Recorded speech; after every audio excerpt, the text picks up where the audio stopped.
This video is brought to you by Law Excellence IAS Academy.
మీరు training తీసుకున్న తర్వాత first posting ఇక్కడ. So I posted Mogalapalli in the 91. Sir వరంగల్లో మీకు బాగా కదిలించే సంఘటన అండి? బాధాకరమైన విషయం ఏంటంటే నేను ములుగు సీఏగా చేస్తున్నానండి. అప్పుడు నేను ఎప్పుడు వెళ్ళినా కూడా బస్సు ఎక్కేవాడిని అండి. బస్ స్టాండ్కి వెళ్ళే ముందు గన్మెన్లు వెళ్ళి,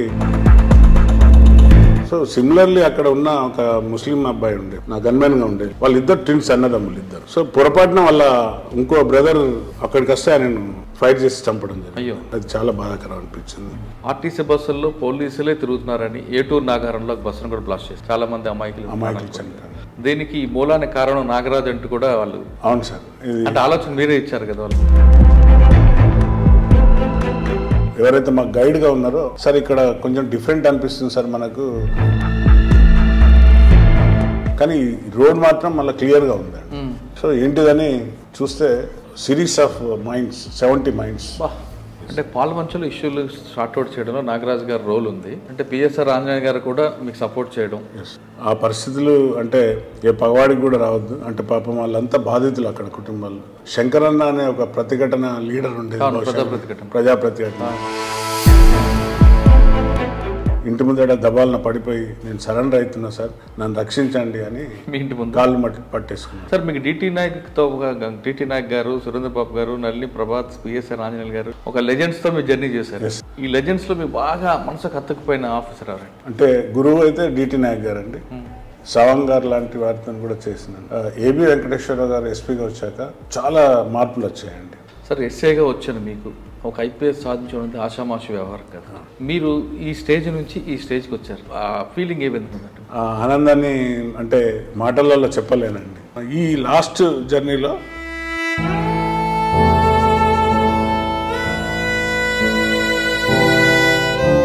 సార్ మీరు చాలా హ్యాపీగా ఫీల్ అవుతున్నట్టున్నారు కదా. అది చాలా ప్రౌడ్ అండి. అది ఇంత కష్టపడ్డందుకు ఈరోజు మనకు ఫలం వచ్చింది. ఈ స్టేజ్లో మీ పేరెంట్స్ చూడలేదని బాధ ఎదురవుతుంది. అది ఎప్పుడు వెన్నాడుతుంది. ఆ రోజు ఐపీఎస్ వచ్చిన రోజు మదర్ కానీ ఫాదర్ కానీ ఉంటే చాలా ఆనందం వేరే విధంగా ఉండేది. మా వైఫ్ కూడా బాగా సాక్రిఫైస్.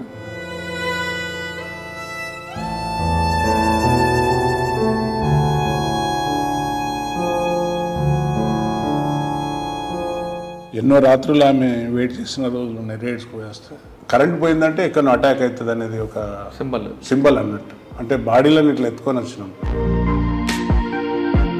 నేను ఒకరోజు కూడా ఆమె అధైర్యం పడలేదు, నన్ను అధైర్యపరచాలి పోవాలి. ఐపీఎస్ వచ్చిన తర్వాత ఏమన్నారు? ఇవాళ మీరు వాటి ఫ్రూట్స్ తింటున్నారండి అన్నారు. ఇంతకంటే గొప్పది ఏముంటుంది మనకు? మీరు రిటైర్ అయిన తర్వాత ఏం చేయబోతున్నారు? అంటే ఇంకా తప్పనిసరిగా మీలో టచ్లో ఉంటా. Welcome to crime diaries. ఈ వారం మన గెస్ట్ పోలీస్ డిపార్ట్మెంట్లో ఎస్ఐగా వచ్చి ఐపీఎస్ సాధించిన ఒక గుడ్ ఆఫీసర్. పేరు కేఆర్ నాగరాజ్ గారు, commissioner of police Nizamabad. Nagaraj గారు ఐపీఎస్ సాధించడానికి రాత్రికి రాత్రి అవ్వలేదు. ఆయన ఎన్నో కష్టాలు నష్టాలు ఎదుర్కొని ఈ స్థాయికి వచ్చారు. డిపార్ట్మెంట్లో ఆయన వచ్చే సమయానికి తెలంగాణ కాదు ఉమ్మడి ఆంధ్రప్రదేశ్లో నక్సల్స్ మూవ్మెంట్ చాలా తీవ్ర స్థాయిలో ఉండేది. ఇక వరంగల్ అంటే నక్సల్స్ హబ్ లాంటిది, ఆ ప్రాంతంలో ఎక్కువగా పనిచేశారు. ఆ పనిచేసే సమయంలో ఆయన కూడా 2-3 సార్లు బంధుపాత్రల నుంచి తప్పించుకున్నారు. అంటే ఆయన మీద కూడా దాడులు జరిగాయి.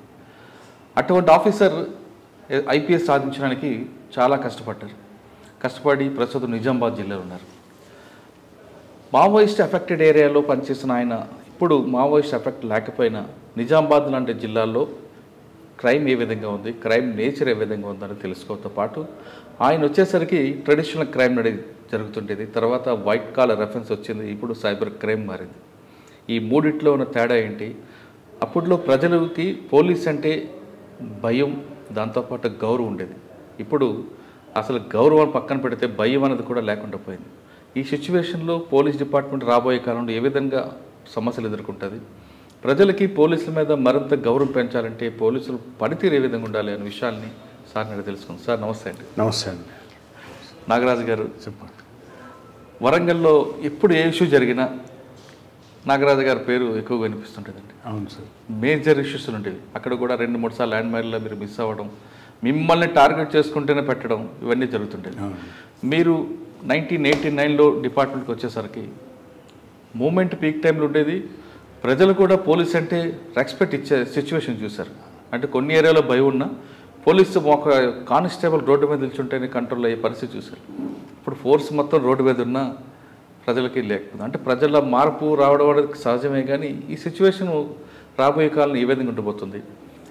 మీరు ట్రెడిషనల్ క్రైమ్ చూశారు, తర్వాత వైట్ కాలర్ చూశారు, ఇప్పుడు సైబర్ క్రైమ్ అనేది విపరీతంగా పెరుగుతుంది. దీనివల్ల రాబోయే తరంలో ఎటువంటి సమస్యలు ఎదురవుతాయి? ప్రజలకి పోలీసు మధ్యన గ్యాప్ అనేది పెరగకుండా ఉండాలంటే ఏం చేయాలి? ఈ ప్రశ్న సమాధానం చెప్పే ముందు నాగరాజు గారు యూనిఫామ్ ఎందుకు వేసుకున్నారు? వైట్ కాకి యూనిఫామ్ వేసుకున్న తర్వాత వరంగల్లో మీరు ఎదురైన ఘటనలు ఒకసారి చెప్పండి. Yes sir. మాది 1989 బ్యాచ్. ట్రైనింగ్ చేసి వరంగల్ జిల్లాకు అలాట్ కావడం జరిగింది. అంటే మీరు ట్రైనింగ్ కన్నా ముందు మీ నాన్నగారు కుటుంబం? మా నాన్నగారు కూడా పోలీస్ ఆఫీసర్ ఉండే. అది చెప్పాలి మాకు. సో బేసికల్లీ నేను పోలీస్ ఫ్యామిలీ నుండి వచ్చాను. మా నాన్నగారు కూడా పోలీస్, ఆంధ్రప్రదేశ్, అప్పుడు ఉమ్మడి ఆంధ్రప్రదేశ్లో స్పెషల్ పోలీస్ ఫోర్స్ అనేది ఉండేది ఆంధ్రప్రదేశ్, ఏపీఎస్పీలో పనిచేసేవారు. సో బేసిక్గా వారి నుండి ఉనికిపించుకొని వచ్చిన కాబట్టి ఎక్కువ శాతం పోలీస్ కావడానికి ఛాన్సెస్ ఉండే.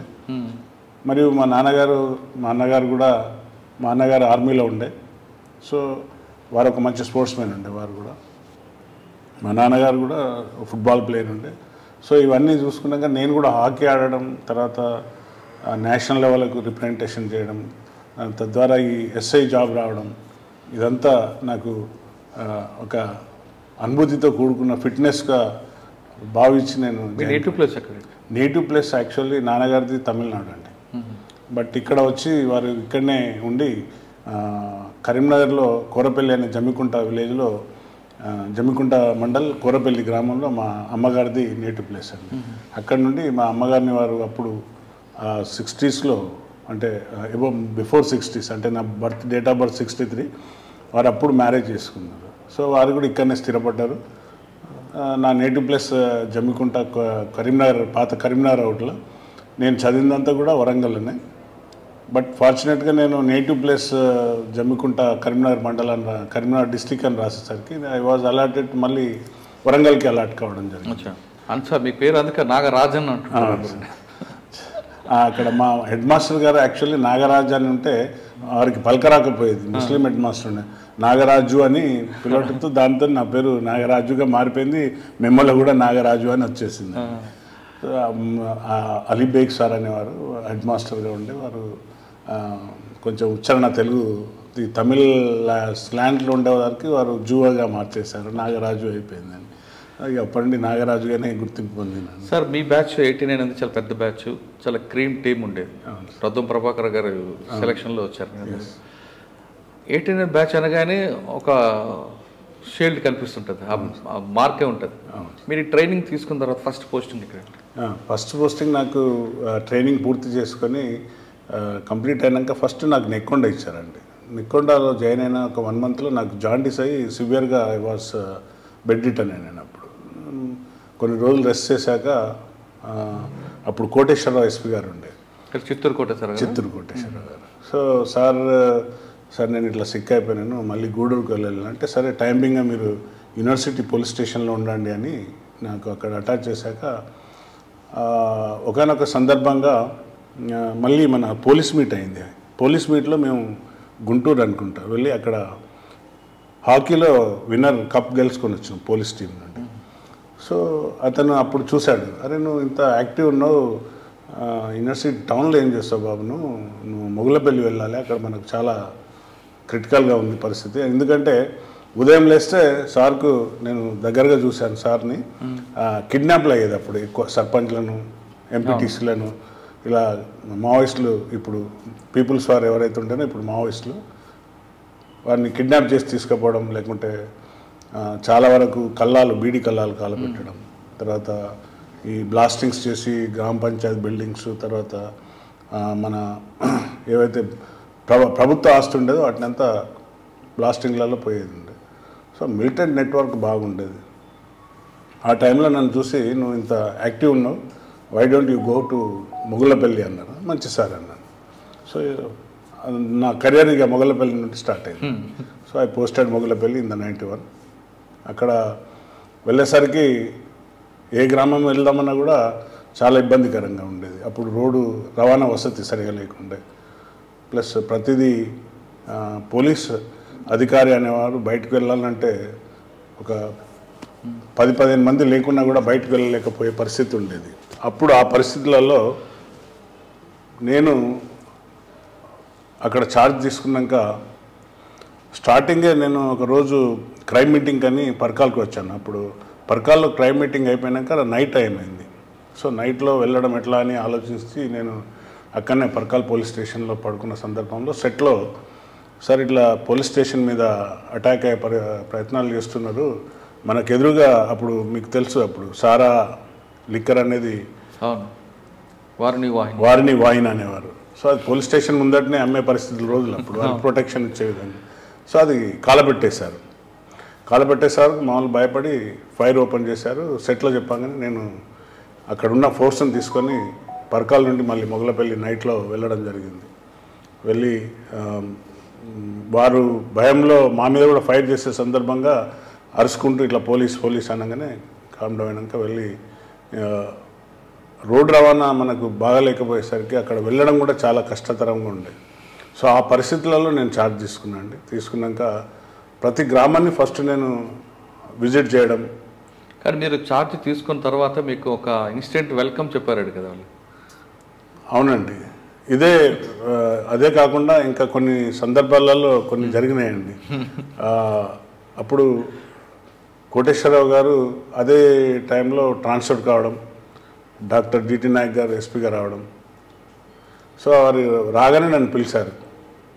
మొగలపల్లి అప్పుడు పెద్ద పోలీస్ స్టేషన్, ఇప్పుడు it is now become a circle inspector, circle head quarter అయింది. Chityala police station and circle head quarter అయింది. ఆ టైంలో పిలిచి చెప్పాడు, బాబు నువ్వు బాగా చేయాలి, నీ ఎగ్జిస్టెన్సీ అంటే పోలీస్ ఎగ్జిస్టెన్సీ పోయే రోజులు వస్తున్నాయి, మీరు చేయకుంటే కష్టం అని చెప్తే, మంచి సార్ అని చెప్పి వారి అంటే ఫస్ట్ గురువుగా అనుకోవచ్చు డాక్టర్ డిటి నాయక్ గారిని. మాకు ఒక ధైర్యం, ఒక మొరాల్, ఒక గైడ్గా సపోర్టెడ్ అస్. సో ఆ సందర్భాల్లో ప్రతి గ్రామానికి వెళ్ళడం, ఫస్ట్ వెళ్ళి అక్కడ ఉన్న యువకులతో మాట్లాడడం, గ్రామంలో ఉన్న పరిస్థితులను తెలుసుకోవడం. మీరు అన్నట్టుగా నేను వెళ్ళేసరికి ఆహ్వానం అక్కడ అప్పుడు నరసింహారెడ్డి గారు, గౌరవ మినిస్టర్ గారు ఉండే, మాదాటి నరసింహారెడ్డి గారు, వారి ఇల్లు బ్లాస్ట్ చేశారు. సో అక్కడికి వెళ్ళడం, వెళ్ళి చూసుకోవడం ఆ ఏరియాను. సో ఎక్కడ వెళ్ళినా కూడా, అసలు ఎక్కడ వెళ్ళాలన్నా కూడా రవాణా సౌకర్యం లేదు. సో ఎక్కడ వెళ్ళినా కూడా ల్యాండ్ మైన్స్ భయం. సో ప్రతిసారి ఆఫీసర్లు చెప్పేవాళ్ళు, ఏమన్నా ఇన్సిడెంట్ కాగానే మీరు త్వరపడకండి, వెళ్ళకూడదు, వెళ్తే మీకు చాలా ప్రాణాపాయ స్థితులు ఉంటాయి మనకు, కాబట్టి జాగ్రత్తగా ఎక్కడ వెళ్ళినా కూడా జాగ్రత్తగా వెళ్ళండి అని చెప్పేవారు. నా కెరీర్ ఇక మొగలపల్లి నుండి స్టార్ట్ అయిందని చెప్పచ్చు. అప్పుడే ఏఎస్పీగా సురేంద్రబాబు గారు రావడం, ఆ సార్ యొక్క గైడెన్స్లో ప్రతి గ్రామంలో తిరిగాము. ప్రతి గ్రామం అంటే మొగలపల్లిలో ఇప్పటికీ నా పేరు చిరస్థాయిగా ఉండిపోయిందని చెప్పడానికి అతిశయోక్తి కాదు. అంటే వారితోనే అట్లా మమేకమైనను, ప్లస్ అక్కడ తీసుకున్న చర్యలు కూడా అట్లనే ఉండే. సో ప్రతి గ్రామంలో మిలిటెంట్లు మిలిటెంట్ ఎక్కడ వెళ్ళినా గ్రామంలో ప్రజా కమిటీ వాళ్ళ ఎన్నో కమిటీస్ ఉండేది. గ్రామ రక్షణ కమిటీ అని, స్కూళ్ళ కమిటీ, మహిళా కమిటీ, తర్వాత ఆర్ఎస్యు కమిటీ, తర్వాత రైతు కమిటీ, ఇట్లా ఎన్నో విధాల కమిటీస్ ఉండేది. అసలు ఎవరింటికి వెళ్ళాలన్నా కూడా ఒక రకమైన భయం ఉండేది, ఎక్కడన్నా వెళ్ళాలన్నా కూడా కష్టం అనిపించేది. సో ఇవన్నీ ఛాలెంజెస్ అధిగమిస్తూ అక్కడ నేను సక్సెస్ఫుల్గా 1 year చేశాను. కానీ ఆ పోలీస్ స్టేషన్లో మీకు బాగా గుర్తుండిపోయింది సంగతి చెప్పు. మీ మీదకి వాళ్ళు సో ఒకరోజు గిద్దముత్తారం అనుకుంటా విలేజ్, గిద్దముత్తారం అనే విలేజ్లో గ్రామ రైతు సంబంధించిన గోడాం ఉంటుందండి. ఆ గోడాంను బ్లాస్ట్ చేశారు. బ్లాస్ట్ చేసినాక ఎట్లా పోలీస్ వస్తుందని వాళ్ళు ఇన్విటేషన్ పంపించారు. సో ఇన్విటేషన్ అది గమనించాను. ఇది ఎట్లాగూ మన పైన ఒక 2 days ఆగి వెళ్దామని అధికారికి చెప్పాను, పై అధికారులకు. సార్ ఇది మన పోలీసులకు ఇన్విటేషన్ సార్, ఇది మనం వెళ్తే ట్రాప్ అవుతామంటే మంచిది, నువ్వు నీ యొక్క డిసిషన్ తీసుకొని వెళ్ళండి అని నా మీదనే భారం వదిలేశారు. సో చిట్యాల ఎప్పుడు ఒక మనకు అవుట్ పోస్ట్ ఉండేది, చిట్యాల అండ్ టేక్మట్ల. ఈ రెండు అంటే ఎందుకు చెప్తున్నా, ముగులపల్లి ఒక అది ఒక it is A hub for the Naxals అండి. అప్పుడు అక్కడ గాజల్ల సారయ్య, చిట్రాజ్ పాపయ్య, అతిరథులు అక్కండి గాజల్ల రవి, వీళ్ళంతా అక్కండి యూజీ అయిన వాళ్ళండి. వీళ్ళంతా అండర్ గ్రౌండ్కి వెళ్ళారు. సో వారు ఎట్లాగో నాగరాజును మట్టు పెట్టాలనే ఉద్దేశంగా అక్కడ ల్యాండ్ మైన్స్ ట్రాప్ చేసి పెట్టుకున్నారండి. పెట్టుకుంటే నేను సరే ఇక్కడ వెళ్ళడం భావ్యం కాదని కాలినడకన వెళ్ళానండి. సో మా వాళ్ళు అక్కడ ఉన్న చిట్యాల క్యాంప్లో ఉన్న ఎస్ఐ మొయినుద్దీన్ తెలియక వెహికల్ తీసుకొని వచ్చేసాడు అని. అయ్యో. సో అది బ్లాస్ట్ కావడం, అక్కడ బిఎస్ఎఫ్కు సంబంధించిన సిబ్బంది జరిగిపోవడం, అది దురదృష్టకరం. సో నాగరాజు మీద చాలా ఒక 2-3 సార్లు అక్కడ గ్రామంలో ఉన్న ముఖ్యమైన వ్యక్తులను చంపి నాగరాజు వస్తాడు కాబట్టి ఎట్లయినా అటాక్ చేయాలని చూసినా కూడా ఇక ఎప్పుడు కూడా వారికి చిక్కకుండా వారు ఒక ప్లాన్ చేస్తే నేను కౌంటర్ ప్లాన్గా వెళ్ళేవాడిని. సో ఇక నక్కజిత్తులోడు నాగరాజు అని నా పైన పాట కూడా కట్టారండి. నక్కజిత్తులు నాగరాజు మాయల ఫకీర్ వేషంలో వస్తాడు, మనుషులను మాయం చేస్తాడు అని నా పైన పెద్దగా ఒక గేయ రచన కూడా కట్టారు. సో ఈ తరుణంలో నా మీద దాడులు జరుగుతుంటే డీటీ నాయక్ గారు పిలిచాడు, ఈ కుర్రని అక్కడ ఉంచితే బాగుంటుంది, ఇబ్బంది అవుతుంది అని. ఓవర్ నైట్లో నన్ను ట్రాన్స్ఫర్ చేసి అప్పుడే ఓఎస్డీగా మన సురేంద్రబాబు సార్ ఏఎస్పీ నుండి ఓఎస్డీగా ప్రమోషన్ రావడం. సో జిల్లాలో ప్రధానంగా పెట్టింది స్పెషల్ పార్టీ నాగరాజు అండి. సో నాగరాజు టీం ఎప్పుడైతే ఫామ్ అయిందో ప్రతి గ్రామానికి వెళ్ళి మనం ఇన్ఫర్మేషన్ తేవడం, ఇంపార్టెంట్ మిలిటెంట్స్ను ఐడెంటిఫై చేయడం, అందరినీ పికప్ చేయడం, ఇవన్నీ చేసి ఒక స్టేజ్లో మొత్తం మిలిటెంట్లంతా లారీలలో వచ్చి సరెండర్ అయిపోయారండి. మొత్తం లారీలలో డీటీ నాయక్ గారి దగ్గర, సురేంద్రబాబు దగ్గర. నాగరాజు అంటే కష్టం, ఇక మనం తట్టుకోలేమని లారీలు మాట్లాడుకొని గ్రామాలు కదిలి వచ్చేసి అందరు సరెండర్ అయ్యారండి. అప్పుడు డీటీ నాయక్ గారు సర్ప్రైజ్ అయిపోయింది, సురేంద్రబాబు గారు డీటీ నాయక్ ఇంపాక్ట్ ఎట్లా ఉంది. సో అది చాలా పెద్ద దెబ్బ తాకింది వారికి, గాజాల పార్టీకి. అక్కడ దానికే కాకుండా మనకు ఆ గోదావరి ఒడ్డు ఉండేది, ఆ చుట్టుపక్కల గ్రామాలలో కూడా బాగా ఇంపాక్ట్ అయింది. సో అక్కడ వాళ్ళకు షెల్టర్ లేకుండా పోయింది. సో గాజల్ల వాళ్ళ ఫ్యామిలీ చాలా పెద్ద ఎత్తున అప్పుడు వాళ్ళు అక్కడ ఊర్లలో వాళ్ళకి చాలా స్ట్రాంగ్ హోల్డ్ ఉండే మిలిటెంట్ల పైన, గ్రామాల్లో కమిటీలు వేసే దాంట్లో. సో ఆ కమిటీలన్నీ బ్రేక్ అయిపోయినాయి. దాంతోనే అక్కడ నాకు సక్సెస్ అక్కడి నుండి స్టార్ట్ అయిందండి, వరంగల్. సార్ ఇంతమంది మిలిటెంట్లు అందరూ కూడా అంటే పార్టీ గాయపట్ లాంటి మిలిటెంట్ వ్యవస్థను మీరు పూర్తిగా నిర్వీర్యం చేశారు. అంటే వాళ్ళు మామూలుగా మాటలు చెప్తే వచ్చే రకం కాదు, 2 రకాలు ఉంటాయి. అయితే కేసులు పెట్టి బలవంతంగా వాళ్ళ కుటుంబాలను ఇన్వాల్వ్ చేయడమా, లేదు వాళ్ళ మార్పు తీసుకొచ్చి వాళ్ళకు ఉపాధి కల్పించి ఆ భావజాలం వైపు తిరగకుండా మీ వైపు తిప్పడం, ఈ రెండింటిలో ఏం చేశారు? రెండింటిలో మొదటిగా మనం అంటాం కానీ సామ భేద దండోపాయాలని మొదటిగా 2 చేశాము. 2 విధాల మనం చేస్తే కొంచెం భయం ఉన్న వాళ్ళు భయపడి వచ్చేసారు.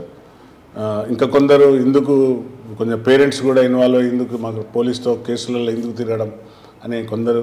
తర్వాత మూడో, ఎప్పుడైతే కొన్ని విషయాలలో నేను ఆఫీసర్తో, సీనియర్ ఆఫీసర్తో ఏకీభవించక వీరితో మనం వారి ఫ్యామిలీతో మనం మంచిగా ఉండే ఉద్దేశం ప్రయత్నం చేద్దామని అప్పటి నుండి నేను ఎవరైతే ఈ యూజీ అయిన ఫ్యామిలీస్తోని వారి ఇంటికి వెళ్ళడం, వారికి ఏమైనా నీడ్స్, చిన్న చిన్న స్మాల్ నీడ్స్ అప్పుడు ఉన్న పరిస్థితులలో బియ్యం లేకుంటే బట్టలు లాంటి యూత్కు వాలీబాల్ కిట్స్ ఇవన్నీ పై అధికారుల నుండి సమకూర్చి తీసుకుపోయి ఇవ్వడం. సో దాంతో కూడా వాళ్ళ వ్యవస్థ కొంచెం నిర్వీర్యమైందండి. అంటే మీకన్నా ముందు పనిచేసే ఆఫీసర్లు పోలీస్ ఆఫీసర్ల నుంచే అమాయకులు కూడా మావోయిస్ట్ పార్టీ అంటే నక్సల్స్ వైపు మొగ్గు చూపారనేది కొన్ని సంఘటనలు చెప్తుంటాయి. అంటే ఎవరో వాళ్ళు వచ్చి అన్నం పెట్టమంటే అన్నం పెట్టినందుకు గాను, లేదా వాళ్ళు వచ్చి మాట్లాడితే ఇన్ఫర్మేషన్ ఇవ్వనందుకు గాను వాళ్ళని తీసుకొచ్చి చిత్రహింసలు గురి చేసి వాళ్ళ మీద కేసులు, అక్రమ కేసులు పెట్టడం బట్టి అమాయకులు కూడా అటువైపు వెళ్ళారని అప్పట్లో ఉన్న పరిస్థితి వస్తామని అంటారు. అప్పట్లో కొంచెం అలాంటి వచ్చాయండి, అది కూడా మనం అగ్రి కావాలి. ఎందుకంటే ఆ సందర్భాలలో కొందరు ఆ గ్రామాలలో ఉన్న పరిస్థితులలో కొంచెం రాజకీయంగా కానివ్వండి, అప్పుడప్పుడే రాజకీయంగా ఎదుగుతున్న స్టేజ్ అది. సో కొంచెం అక్కడున్న దొరలకు వీళ్ళు ఎదురు తిరగడం, వారితో వాళ్ళు వారి యొక్క ఏదైతే కొన్ని విషయాలలో ఏకీభవించకపోవడం, దానివల్ల వారి పేర్లను బలవంతంగా కూడా పెట్టి పోలీస్ స్టేషన్లో తీసుకొచ్చి కొట్టడం జరిగింది. తప్పుడు కేసులు పెట్టిండ్రు అనేది కూడా అప్పుడు ఈ మాటలు వచ్చినాయండి. అంటే నేను ఎప్పుడైతే వాళ్ళతో ఇంటరాక్ట్ అయ్యానో వారు చెప్పే విషయాల ద్వారా తెలిసింది. సార్ నేను రాజకీయ పలానా దొరను నేను ఎదుర్కొన్నా కాబట్టి నా మీద బలవంతంగా కేసు పెట్టిండ్రనడం, లేకుంటే మేము నిలబడి అందరం కలిసి మాకు రోడ్లు వేయాలి, లేక ఇల్లు కట్టాలి, కరెంట్ లేదు, ఇలాంటి కొన్ని క్వశ్చన్లు అడిగినందుకు మా పైన కూడా నక్సల్ అనే ముద్ర వేసిండ్రు అనేది. ఇంకా కొన్ని ఇట్లా ఏబిసిడి అనే కొన్ని మేము కూడా అప్పుడు వర్గీకరించామండి. ఏ కేటగిరీ అంటే టోటల్గా అతనే వాలంటరీగా పార్టీకి పనిచేసేవాళ్ళు, బి అంటే షెల్టర్స్ ఇవ్వడము లాంటివి చేయడం, సిడి అంటే అన్నం భయపానికి లేకుంటే ఇంకేదో పోస్టర్స్ చేయడం, ఇలాంటి అప్పుడు కూడా మేము కేటగరైజ్ చేసాము ఏబిసిడి అని ఉన్న గ్రామాలలో ఉన్న మిలిటెంట్ వ్యవస్థను. సో వాటిపైన మీరు అన్న వర్డ్ను I have to agree. Okay sir, మీరు డిటి నాయక్ గారు, సురేంద్ర బాబు గారి దగ్గర పనిచేశారు. ఎస్. కొంతకాలం డిటి నాయక్ గారికి హెల్త్ బాగోకపోవడంతో, ఆయన సిక్ అవడంతో సురేంద్ర బాబు గారు, నాగరాజు గారు పూర్తిగా వరంగల్ జిల్లాని అవును శాసించారని మాట ఉందండి. ఎందుకంటే ద గ్రేట్ ఆఫీసర్స్ పోతారు. ఎందుకంటే ఒక అధికారి ప్రాణాలు కూడా పోవద్దనే లక్ష్యంతో పనిచేశారు వాళ్ళు. అంటే ఒక పోలీస్ అధికారికి కూడా, అంటే ఈవెన్ హోంగార్డ్ ఆఫీసర్ నుండి కూడా, కానిస్టేబుల్ కూడా ఎవరు కూడా ప్రాణహాని కలగకుండా వారిని రక్షించే విధంగా, వారికి ఎలాంటి సంఘటన వచ్చినా కూడా మేము ఉన్నామనే ధైర్యంతో వాళ్ళు ఉన్నారు. కాబట్టి వారి పేరు ఇప్పటికీ చిరస్థాయిగా ఉన్నదండి. వరంగల్లో మీకు ఇంకా బాగా గుర్తున్న సంఘటన? బాగా గుర్తున్న సంఘటన ఎక్స్చేంజ్ ఆఫ్ ఫైర్లు కూడా అవునండి. నేను ఈవెన్ మొగలపల్లి ఎస్ఐగా ఉన్నప్పుడే ఒకసారి సడన్గా నేను ఒక వెహికల్ వస్తే దాంట్లో, అందుకే నేను మాయల ఫకీరు ఇట్లా వేషాలలో వస్తాడని అంటారు. నక్క జిత్తుల నాగరాజ్ అని అంటారు. అది కూజాబీడి ఫ్యాక్టరీ వాళ్ళు ఒక అడ్వర్టైజింగ్ వెహికల్ వస్తే మనకున్న సమాచారం పైన Velshala is the native of Gajarla family. So వాళ్ళ ఇంట్లో పెద్ద మొత్తంలో డంప్ అయిన ఈ వస్తువులు, కొన్ని పోస్టర్స్, తర్వాత పార్టీకి సంబంధించిన సామాగ్రి వచ్చిందని మనకు ఇన్ఫర్మేషన్ ఉంటే నేను రేడ్ కోసం వెళ్ళడం జరిగింది. అక్కడ ఫైర్ అయింది, ఎక్స్చేంజ్ ఫైర్ అయింది వాళ్ళతో. అంటే ఏ డ్రెస్లో లేవు మీరు? మఫ్టీలో వెళ్ళాను. అంతేనా? మాయిల్ పకీర్ లాగా? ఎస్, మఫ్టీలో వెళ్ళడం. పోయి అక్కడ వాగు ఉంటుంది, వాగు అవతల వాళ్ళు, వాగు ఇతలో మేము చేంజ్ చేసి అప్పుడున్న నా కానిస్టేబుల్ నాతో ఉన్న వాళ్ళంతా చాలా యాక్టివ్గా ఉండేది కుర్రవాళ్ళు. సో వాళ్ళందరితో మంచి టీం ఉండే నాకు. అంటే అప్పుడున్న ఎస్పీ గారు నాకు మంచి టీం ఇచ్చేది, ఎప్పుడు కూడా నాకు ఒక టీం ఎప్పుడు ఉండేది. సో ఆ టీంతో రేడ్ చేస్తే మనకు చాలా సామాగ్రి దొరికింది అక్కడ. అంటే Velshala is a hub for the టోటల్గా మనకు ఆగిపట్టు వరంగల్కు. ఎందుకంటే టాప్ లీడర్స్ అంతా అక్కడనే ఉండే అప్పుడున్న పరిస్థితులలో. అప్పుడు ఎక్స్చేంజ్ ఆఫ్ ఫైర్ అయింది. సో రిటర్న్లో నా మీద ల్యాండ్ మైన్ పెడదామని పెడితే గ్రామస్తులంతా ఎదురు తిరిగి ల్యాండ్ మైన్ వాళ్ళు లాగేసుకోవడం, అందులో మనం రెస్క్యూ అయ్యి రావడం ఇలాంటి సందర్భాలు కూడా జరిగినాయి. సార్ మీ సర్వీస్లో అక్కడ మీరు ఫేస్ టు ఫేస్ అయ్యి మాట్లాడి ఉన్నాయేమో ఎవరో టాప్ లీడర్తో, టాప్ లీడర్స్తో ఇంట్రాగేషన్లో చాలామందితో మాట్లాడినండి. ఈవెన్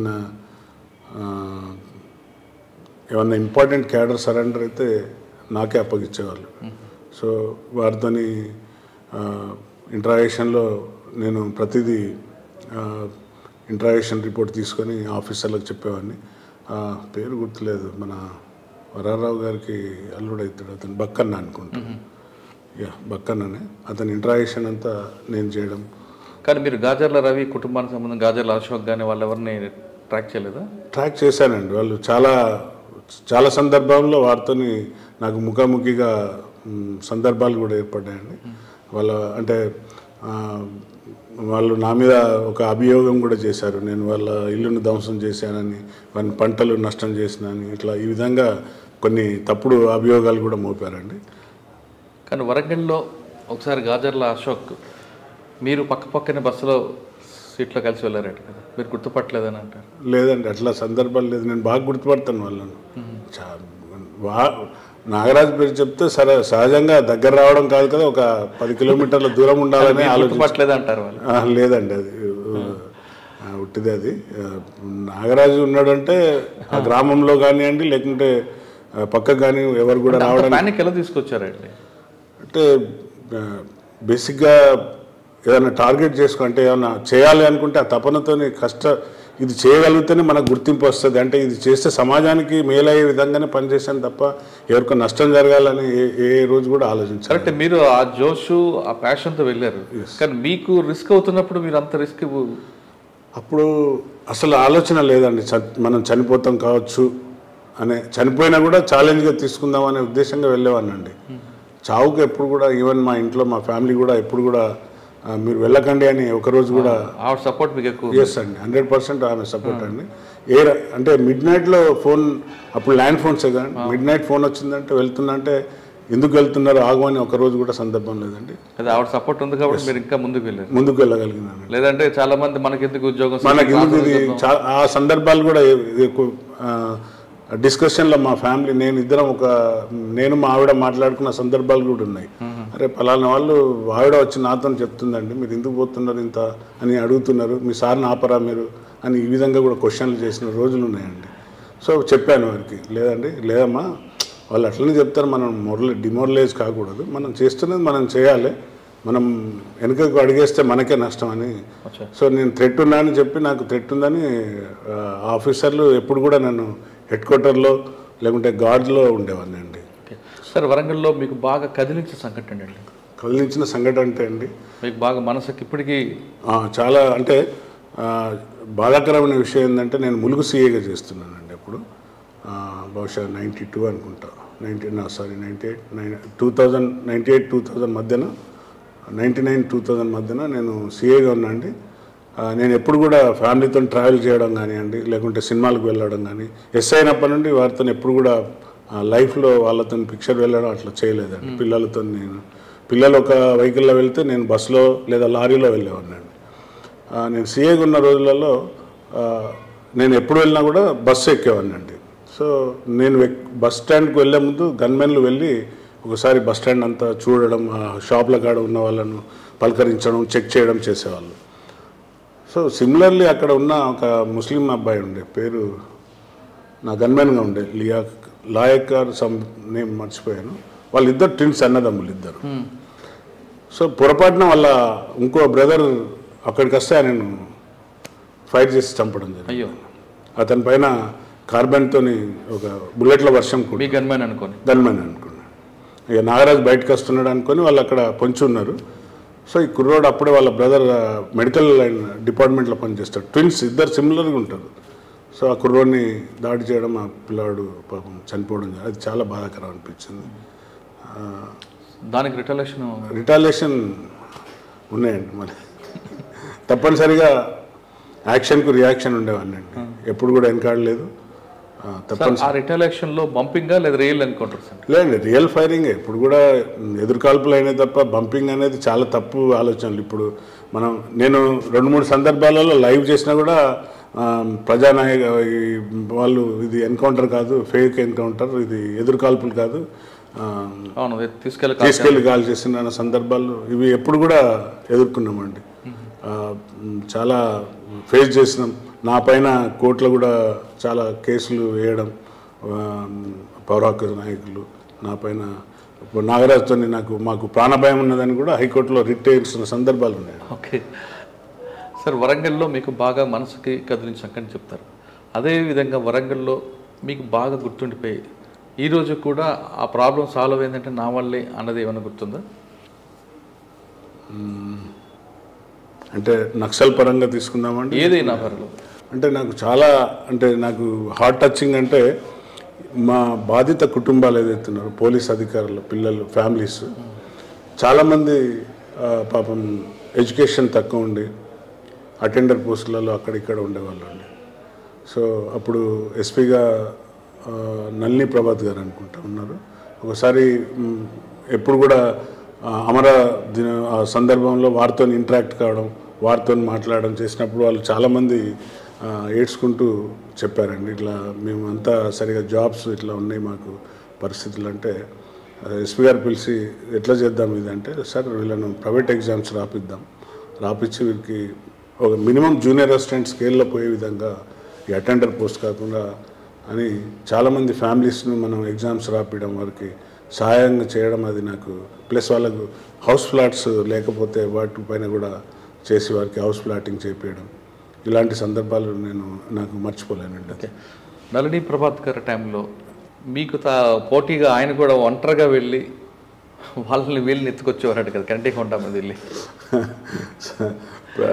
చేసేవారు సార్. బట్ నా సాయం లేకుండా ఎవరు కూడా చేయలేదు. ఒకసారి ఇప్పుడు సింగిల్గా వెళ్ళి ఒక మహిళా మావోయిస్ట్ని పట్టుకొచ్చారట కదండి? లేదండి, నేను ఉన్నాను సార్. ఇప్పుడు నా పరిస్థితి ఎట్లుండేదండి అంటే, నేను ఎస్ఐగా ఉన్నప్పటి నుండి కూడా ఒక ఎస్పీ ట్రాన్స్ఫర్ అయిపోతున్నారంటే మళ్ళీ వచ్చే ఎస్పీకి చెప్పేవారు నా కోసం ఫీడ్బ్యాక్, నాగరాజు ఉన్నాడు నీకు రైట్ హ్యాండ్ అంటే ఈ జిల్లాలో ఎలాంటి సమాచారం రావాలన్నా ఎలాంటి చేయాలన్నా కూడా Nagaraju is the right person. So అంటే ఇక నేను ఎక్కువ పోస్టింగ్స్ ఎప్పుడు కూడా చేయలేదండి. ఇంకో మీకు లైవ్ ఎగ్జాంపుల్ చెప్పాలంటే, నేను పర్కాల్ ఎస్ఐగా కొత్తగా ఛార్జ్ తీసుకున్నాను ఇన్ ద 95 అనుకుంటా. అప్పుడే జయపాల్ రెడ్డి గారని మాదాడి నరసింహారెడ్డి గారి వాళ్ళ రిలేటివ్ ఈజ్ ఎ డాక్టర్ పర్కాల్లో, వారి దగ్గర వెపన్ ఎత్తుకపోవడం, తర్వాత హాస్టల్ పక్కకు బిఎస్ఎఫ్ హాస్టల్ బ్లాస్ట్ చేయడం, ఇవన్నీ జరిగాయండి. నేను ఛార్జ్ తీసుకున్న అంటే నేను ఎక్కడ వెళ్ళినా కూడా ఒక సెన్సేషన్ అయ్యేది. నేను రావడం, వాళ్ళు నా మీద దాడికి లేకుంటే నేనేది చేస్తా అనేది కౌంటర్కు ప్రతి కౌంటర్ ఉండేదండి. సో ఆ టీంనంతా 2 వీలర్స్ మీద నాకు ఒక పార్టీ ఉండేది ఎప్పుడు కూడా. నేను ఎప్పుడు కూడా 2 వీలర్ వెళ్ళారంటే బయటకు వెళ్తున్నాడంటే ప్రెస్ వాళ్ళంతా నా వెనకాల ఏదో జరుగుతుంది ఇవాళ అనే విధంగా ఉండేవాళ్ళండి. సో ఎవరైతే ఈ దాడులు చేశారో వాళ్ళని మనం ఇద్దరికి మాకు మా పైన గ్రెనేడ్ వేయడం, గ్రెనేడ్స్ త్రో చేయడం, ఎదురెదురు ఫైరింగ్లో చనిపోయినారండి వాళ్ళు. So that is the most, మీరు అన్నారు కదా బిఎస్ఎఫ్ వాళ్ళు మొత్తం చనిపోయేవాళ్ళండి. వాళ్ళు హాస్టల్లో ఉన్నారు, ఆ పక్కకు తెచ్చి బకెట్ పెట్టేశాడు. ఆ బకెట్ బ్లాస్ట్ అయ్యి యాక్చువల్లీ ఆ పోర్షన్ ఏమైందంటే ఆ వేవ్స్కి అది ఆపోజిట్ వెళ్ళింది కానీ ఈ బిల్డింగ్ సైడ్ రాలేదండి. సో ఇలాంటి సందర్భాలు, ఒక లాకప్ డెత్ అయింది. ఆ లాకప్ డెత్ కూడా నేనే చేసినాను. నా మీద ఈ ఎవరైతే బాధితుల కుటుంబాలు ఉంటాయో మావోయిస్టులలో, నక్సల్లో ఆ మిలిటెంట్ ఏదైతే ఉంటారో, ఆ భావజాలు ఉంటారో వాళ్ళంతా వచ్చి పోలీస్ స్టేషన్ మీద దాడి చేయడం, అప్పుడు పెద్ద ఎత్తున గొడవ అయిందండి. ఏ పోలీస్ స్టేషన్? పర్కాల్లో. సార్, నాగరాజు గారు బస్సులో తిరుగుతారు కాబట్టి నాగరాజు గారిని చూసి మరికొందరు ఆర్టీసీ బస్సుల్లో పోలీసులే తిరుగుతున్నారని ఏటూరు నాగారంలో బస్సును కూడా బ్లాస్ట్ చేశారు. ఎస్ సార్, చాలామంది అమాయకులు. దానికి వాళ్ళు క్షమాపణ చెప్తూనే దీనికి మూలానికి కారణం నాగరాజు అంటూ కూడా వాళ్ళు. అవును సార్, అంటే ఆలోచన మీరే ఇచ్చారు కదా వాళ్ళకి. అంటే సార్ ఎలా ఉండేదంటే సార్, ఎట్టి పరిస్థితుల్లో కూడా మన తోటి కానిస్టేబుల్కి హాని కలగకుండా చూడాలని ఎవరిని కూడా అంటే ఆ విధంగా మోటివేట్ చేసి బస్సులో ప్రయాణం మనకు సేఫ్ ప్రయాణం, ప్రజలతో వెళ్ళడం. సో ప్రజలలో మనం ఉండాలి అనే ఉద్దేశంగా ప్రజలతోని బస్సులో వెళ్ళడం జరిగేది సార్ ఎప్పుడు కూడా. ఆ దురదృష్ట సంఘటన మీకు తెలుసు, బాధాకరం. పాపం సివిలియన్స్ చాలామంది చనిపోయిన దానిలో.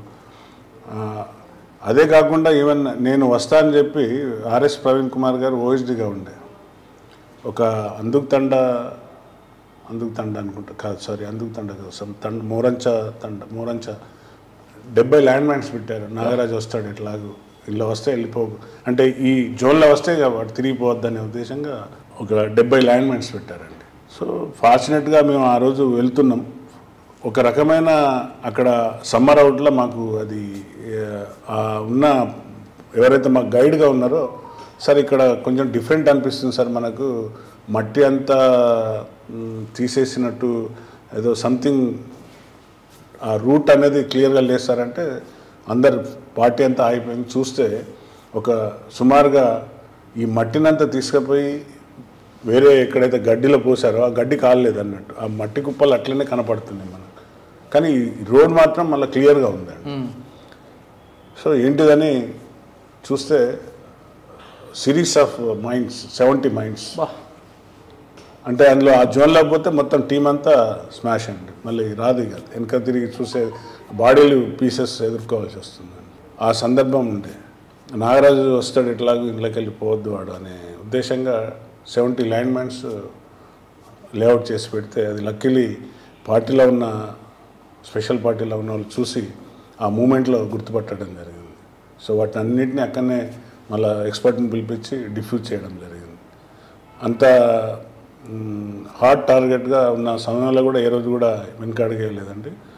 నేను ప్రమోషన్ తీసుకొని, యాక్యులర్ ప్రమోషన్ తీసుకొని 98లో దొరగారు డీజీ గారు వచ్చి స్టార్స్ పెట్టి మన షోల్డర్స్ పైన, మళ్ళీ అప్పుడు పాలోంచ చాలా హాట్ ఉండే, కిడ్నాప్లు, ర్యాన్సాక్స్, తర్వాత ఎక్కువ శాతం అక్కడ ఉన్న ఎవరైతే కాంట్రాక్ట్స్, A1 కాంట్రాక్ట్స్, పాలోంచ అంటే మీకు తెలుసు, it is a big hub for the మొత్తం మనకు కోల్ మైన్స్. తర్వాత అక్కడ మొత్తం ఎప్పుడు చూడు రావడం ఎత్తుకపోవడం ఉంటుంది, వాళ్ళని ఎత్తుకొని పోయి కిడ్నాప్ చేయడం, డబ్బులు లక్షలలో వసూలు చేయడం.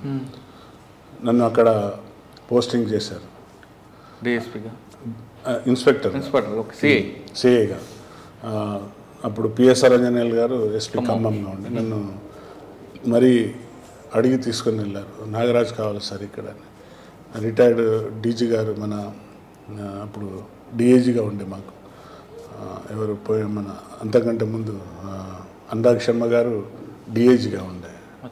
So Nagaraj your presence is needed పాలోంచ, నువ్వు నీకు అక్కడ వేస్తున్నా ఆయన అంటే ఆఫీసర్లకు ఎప్పుడు ఎదురు చెప్పాను కదా సార్, ఎక్కడిచ్చినా I'm ready to work sir అని. So I was posted there. Posting అయినాక I control with in short ప్యాన్లో విత్ ఇన్ ద 15 to 20 డేస్లో సిచ్యువేషన్ ఇస్ అన్ కంట్రోల్ అండి. సీఎం గారు కూడా అప్పుడు ఉమ్మడి ఆంధ్రప్రదేశ్ సీఎం గారు ఉండే, వారు పర్సనల్లీ అప్రిషియేటెడ్. అంటే పాల్వంచలో ఇష్యూలు సార్ట్అవుట్ చేయడంలో నాగరాజు గారి రోల్ ఉంది. అంటే ఇక్కడ 2 ఇష్యూస్ కనిపిస్తున్నాయండి అప్పట్లో. కొన్ని ఎక్స్చేంజ్ ఆఫ్ ఫైర్లు జరగడం, అంటే పిఎస్ఆర్ ఆంజనేయ గారు కూడా మీకు సపోర్ట్ చేయడం, ఖచ్చితంగా కింద స్థాయికి మెసేజ్ పోవాలంటే ఎక్స్చేంజ్ ఆఫ్ ఫైర్ అవ్వాలి అనేది ఆయన కూడా గట్టిగా చెప్పడంతో ఆ యాంగిల్లో పోబట్టి ఇక్కడ కూడా మనకు నూకలు చల్లబడి చాలామంది పారిపోయారు అనేది వాస్తవం అంటారు. వాస్తవం సార్. ఆ పరిస్థితులు అంటే ఏ పగవాడికి కూడా రావద్దు. అంటే పాపం వాళ్ళంతా బాధితులు అక్కడ కుటుంబాలు, అంటే మంచి మంచి కాంట్రాక్ట్స్ వాళ్ళంతా అసలు సామాన్య పౌరులకు భయభ్రాంతులను కూడా. శంకరన్న అనే ఒక ప్రతిఘటన లీడర్ ఉండేది, ప్రజా ప్రతిఘటన. ఏం లేదు, డబ్బులు దోసుకోవడం తప్ప ఏం లేదు వాళ్ళు. వాడు ఒక ఎర్లీ అవర్స్ 4-5 గంటలకు వచ్చి ఇంటి ముందర దబాలన పడిపోయి నేను సరెండర్ అవుతున్నా సార్, నన్ను రక్షించండి అని కాళ్ళు పట్టేసుకున్నాను sir. So I called him. అప్పుడు ల్యాండ్ ఫోన్ కాబట్టి, సార్ ఇట్లా శంకరన్న వచ్చింది సార్, సరెండర్ అయ్యింది సార్. అరే అదెట్లా, నిజంగానైనా వాడైనా చెప్పు అని అంజనేయులు గారు. లేదు సార్ వచ్చేసింది సార్, ఫ్యామిలీతోనే వచ్చి సరెండర్ అయింది సార్. సో వాడు సరెండర్ కాగానే పాలోంచంతా ఊపిరి పీల్చుకుంది. అబ్బా పెద్ద మాకు ప్రాణం మీరు పోసారు సార్ మా అందరికీ, ఇక్కడ వాని అరాచకాలు తట్టుకోలేకపోతున్నాం. అంటే ప్రజాప్రతిఘటన లాంటి వాళ్ళు కూడా, అంటే వాళ్ళకి మీరు మెసేజ్ పంపించుంటారట కదా, అయితే సరెండరు లేదంటే ఎక్స్చేంజ్ అయ్యారు, రెండే అండి. ఎదుర్కో లేదంటే నా ఏరియా వదిలి వెళ్ళిపోవాలి. మాకు డిటినిక్ గారు ఒక్కడే చెప్పారండి, అక్కడ నువ్వన్నా ఎస్ఐ ఉండాలి, వాడన్నా ఉండాలి, either you are that fellow, నీ ఏరియానా వాడి ఏరియానా డిసైడ్ చేసుకొని పని చేయండి. That is the motivation and that is the వారి యొక్క సపోర్ట్ అండి. అంటే అప్పుడు ఆఫీసర్స్ సిచ్యువేషన్ అలా ఉండేది, డిమాండ్ చేసేది. ఎస్ సార్, ఆఫీసర్ సపోర్ట్ కూడా అదే అలా విధంగా ఉంటుంది సార్. మీకు డిటి నాయక్ గారు, సురేంద్ర బాబు గారు, నల్లి ప్రభాత్, పిఎస్ఆర్ ఆంజనేయులు గారు ఒక లెజెండ్స్తో మీరు జర్నీ చేశారు. Yes sir. ఈ లెజెండ్స్లో మీకు బాగా మనసుకు హత్తుకుపోయిన ఆఫీసర్ ఎవరండి? అంటే గురువు అయితే డిటి నాయక్ గారు అండి. సవంగ్ గారు లాంటి వారితో కూడా చేసినాను వరంగల్లో ఎస్పీగా. ఏమన్నా అయిందంటే నాగరాజ్ అని ఫోన్ చేసేవారు వారు కూడా, కానీ నాగరాజ్ క్యావగా అంటే ఏమైంది, తొందరగా దీనికి రిజల్ట్ కావాలన్నా అంటే వారితో కూడా చేయడం జరిగింది సార్. ఇక ఈ అన్నిటికంటే చాలా అంటే ఏబి వెంకటేశ్వరరావు గారు ఎస్పీగా వచ్చాక చాలా మార్పులు వచ్చాయండి. అంటే ఈజ్ ఏ మ్యాన్ సచ్ అంటే అతను 24/7 ఎప్పుడు కూడా ఎట్లా హౌ టు కంట్రోల్, మనం ఎంతసేపు గ్రేవౌండ్స్ మీద ఆధారపడుతున్నాం, ఈ గ్రేవౌండ్స్ కాకుండా మనం చేయాలి, మనం చేయగలిగే స్తోమత తెచ్చుకొని మనం ట్రైనింగ్ అయి ఉండాలి అనే విధంగా వారు స్పెషల్ పార్టీలు అంటే అప్పుడు దళంలో 16 మంది ఉంటే 16 మంది అధికారులను అంటే ఒక 2 ఎస్ఐలు 11 మంది 12 మంది కానిస్టేబుల్ ఆఫీసర్ అందరిని పెట్టి ఒక దళానికి కౌంటర్ దళంగా తయారు చేసిందండి. ఆ డిస్ట్రిక్ట్ గార్డ్స్ ఇవాళ సక్సెస్ఫుల్గా అన్ని జిల్లాలలో వారు పెట్టిన ఇనిషియేషన్ అండి. ఏబి వెంకటేశ్వర గారు వారితో చేయడం చాలా గ్రేట్ అండి. నాకు సార్ మీరు గౌతమ్ స్వామి గారితో పనిచేస్తున్నప్పుడు కిందకుంటే ఎన్కౌంటర్ గురించి చెప్పండి. ఇక అది బ్యూటిఫుల్ ఎన్కౌంటర్ అండి. అది ఎక్స్చేంజ్ ఆఫ్ ఫైర్ అది చాలా తక్కువ సమయంలో కాదు, చాలా ప్లాంట్గా జరిగింది. ఎందుకంటే ఆ కొండ మీదకి వెళ్ళి కొట్టి ఆ గుట్టలో దాక్కునే వాళ్ళు, కానీ అందులో ఒకరిని కూడా మీరు కాపాడినట్టున్నారు కదా? అక్కడ ఇంజూర్డ్ అయితే కాపాడాం సార్, కాపాడి తీసుకొని వచ్చినాం, మళ్ళీ సేఫ్గా మళ్ళీ వారి ఫ్యామిలీకి అప్పచెప్పడం జరిగింది సార్. ఈ సందర్భంగా పిఎస్ఆర్ ఆంధ్ర టైంలోనే ఖమ్మంలో ఒక పోలీస్ స్టేషన్ దాడి జరుగుతుంది. పోలీస్ స్టేషన్ మీద దాడి లేదు సార్, ముందు జరిగింది అది కరకగూడెం మీద. ఖమ్మం టౌన్లో అప్పుడు మీరు పాల్వంచాలి సార్. కరకగూడెం దాడి అప్పుడు కూడా మేము అధికారులకు అలర్ట్ చేసినాం సార్. కరకగూడెం రక్కీ అవుతుంది, అప్పటికి పిఎస్ఆర్ ఆంజనేయులు గారు ఎస్పీగా వెళ్ళలేదు. ఈ వాజ్ ఓఎస్డీ ఇన్ వరంగల్. మేము అప్పుడు ఓఎస్డీ టీంలో ఉన్నాం, చేస్తున్నాం. కరకగూడెం కూడా దాడి జరగబోతుందని ముందుగానే అలర్ట్ చేసినాం. బట్ దురదృష్టకరం అక్కడ 16-17 మంది పోలీస్ అధికారులు చనిపోవడం. మళ్ళీ నేను వెళ్ళాక అందులో దాడిలో ఎవరైతే పార్టిసిపేట్ చేశారో ఒక కపుల్ సరెండర్ అయిందండి. సాంబయ్య అనుకుంటాం అతని పేరు, Sambaiah and his wife. So అతన్ని అధికారులు హైదరాబాద్ తీసుకుపోయి విచారించినా అతను నోరు ఇప్పలేదు. మళ్ళీ చివరికి నా దగ్గరికి పంపిస్తే మొత్తం ఎంతమంది పార్టిసిపేట్ అయ్యారు, ఏ విధంగా పార్టిసిపేట్ అయ్యారు, ఏమేమి చేసిండ్రు, ఎన్ని దళాలు ఎన్ని రోజులు దానికోసం రక్కీ చేశారు, ఎవరు రక్కీ చేశారో మొత్తం పిక్చర్ ఇచ్చారు ఆయన. గాజల్ల సారయ్య దాన్ని మొత్తం స్కెచ్ అండి. అతనే రక్కీ చేయడం, డైలీ వెళ్ళి ఈవినింగ్ ఆ పాన్ షాప్ కిల్లికొట్టు దగ్గర కూర్చొని పోలీస్ స్టేషన్లో ఏం జరుగుతుంది, ఎప్పుడు వీళ్ళ యొక్క వీక్నెస్ ఏంటిదని అతను దగ్గరుండి రక్కీ చేసిండు. దాని స్ట్రక్చర్ అంతా ఒక 15-20 పేజీల ఇంట్రాగేషన్ రిపోర్ట్ రాశానండి. ఇప్పటికీ అది కేస్ స్టడీగా ఉంది. కేస్ స్టడీ అంటే ఎలా జరిగిందంటే కరెక్ట్ అంటే వాళ్ళు పోలీస్ స్టేషన్లో అప్పుడు మీకు తెలుసు వరుసగా సంఘటనలు జరుగుతున్నాయి. గోదావరి ఉన్న బెల్ట్లో ఉన్న పోలీస్ స్టేషన్ల మీద దాడులు, అంటే వాళ్ళకు ఆర్మ్స్ లేకుండా పోతున్నాయి. సో శత్రు దగ్గర నుండే మనం తీసుకోవాలనేది వాళ్ళ కాన్సెప్ట్. శత్రు అంటే ఎవరు? పోలీస్ స్టేషన్ మీద దాడి చేయాలి, ఆర్మ్స్ అమ్యునిషన్ అక్కడే మనం సమకూర్చుకోవాలనేది వాళ్ళు ముందుకు రావడం, అట్లా చేయడం, పోలీస్ స్టేషన్ల మీద దాడి చేయడం. ఇక్కడ వరంగల్లో ఉన్న అలర్ట్నెస్ అక్కడ లేకపోవడమే మెయిన్ రీజన్ అండి.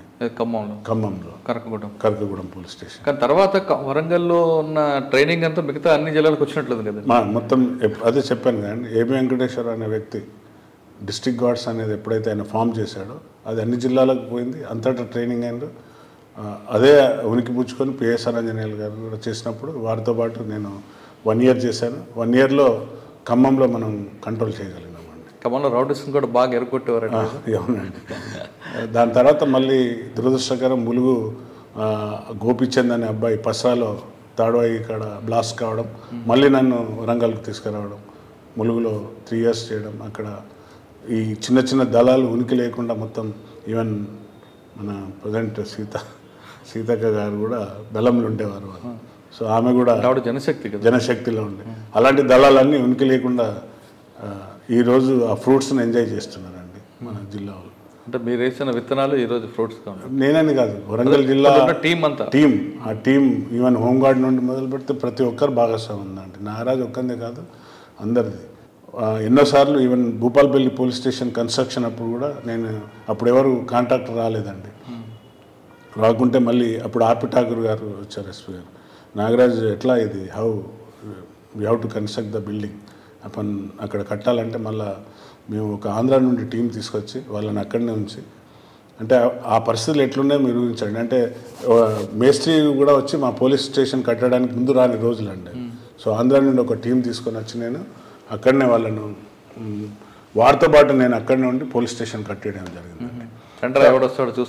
Yes sir. సో సాంబయ్య అని వాడు అక్కడ కమాండర్ ఉండే వాడు చాలాసార్లు నా కోసం ప్రయత్నం చేసిండు. అప్పుడే గెస్ట్ హౌస్ కొత్తగా కట్టారు వీళ్ళది, ఎవరిది మన ఫారెస్ట్ లేదండి వీరిది, మన మైన్స్ వాళ్ళ గెస్ట్ హౌస్ ఉండేది.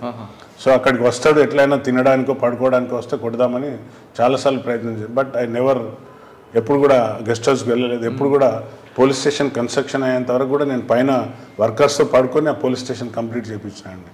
అది టార్గెట్ ఉండే నాకు. సో పోలీస్ స్టేషన్ వర్కర్స్తో పాటు పడుకొని అక్కడ క్వార్టర్స్ను పోలీస్ స్టేషన్ కట్టి అది ఎప్పుడైతే సర్కిల్ హెడ్ క్వార్టర్ అయిందో దాన్ని నేను ములుగు నుండి వారికి అప్పచెప్పి వివేకానంద సిఐ గారికి ఇచ్చేటప్పుడు I told the same words.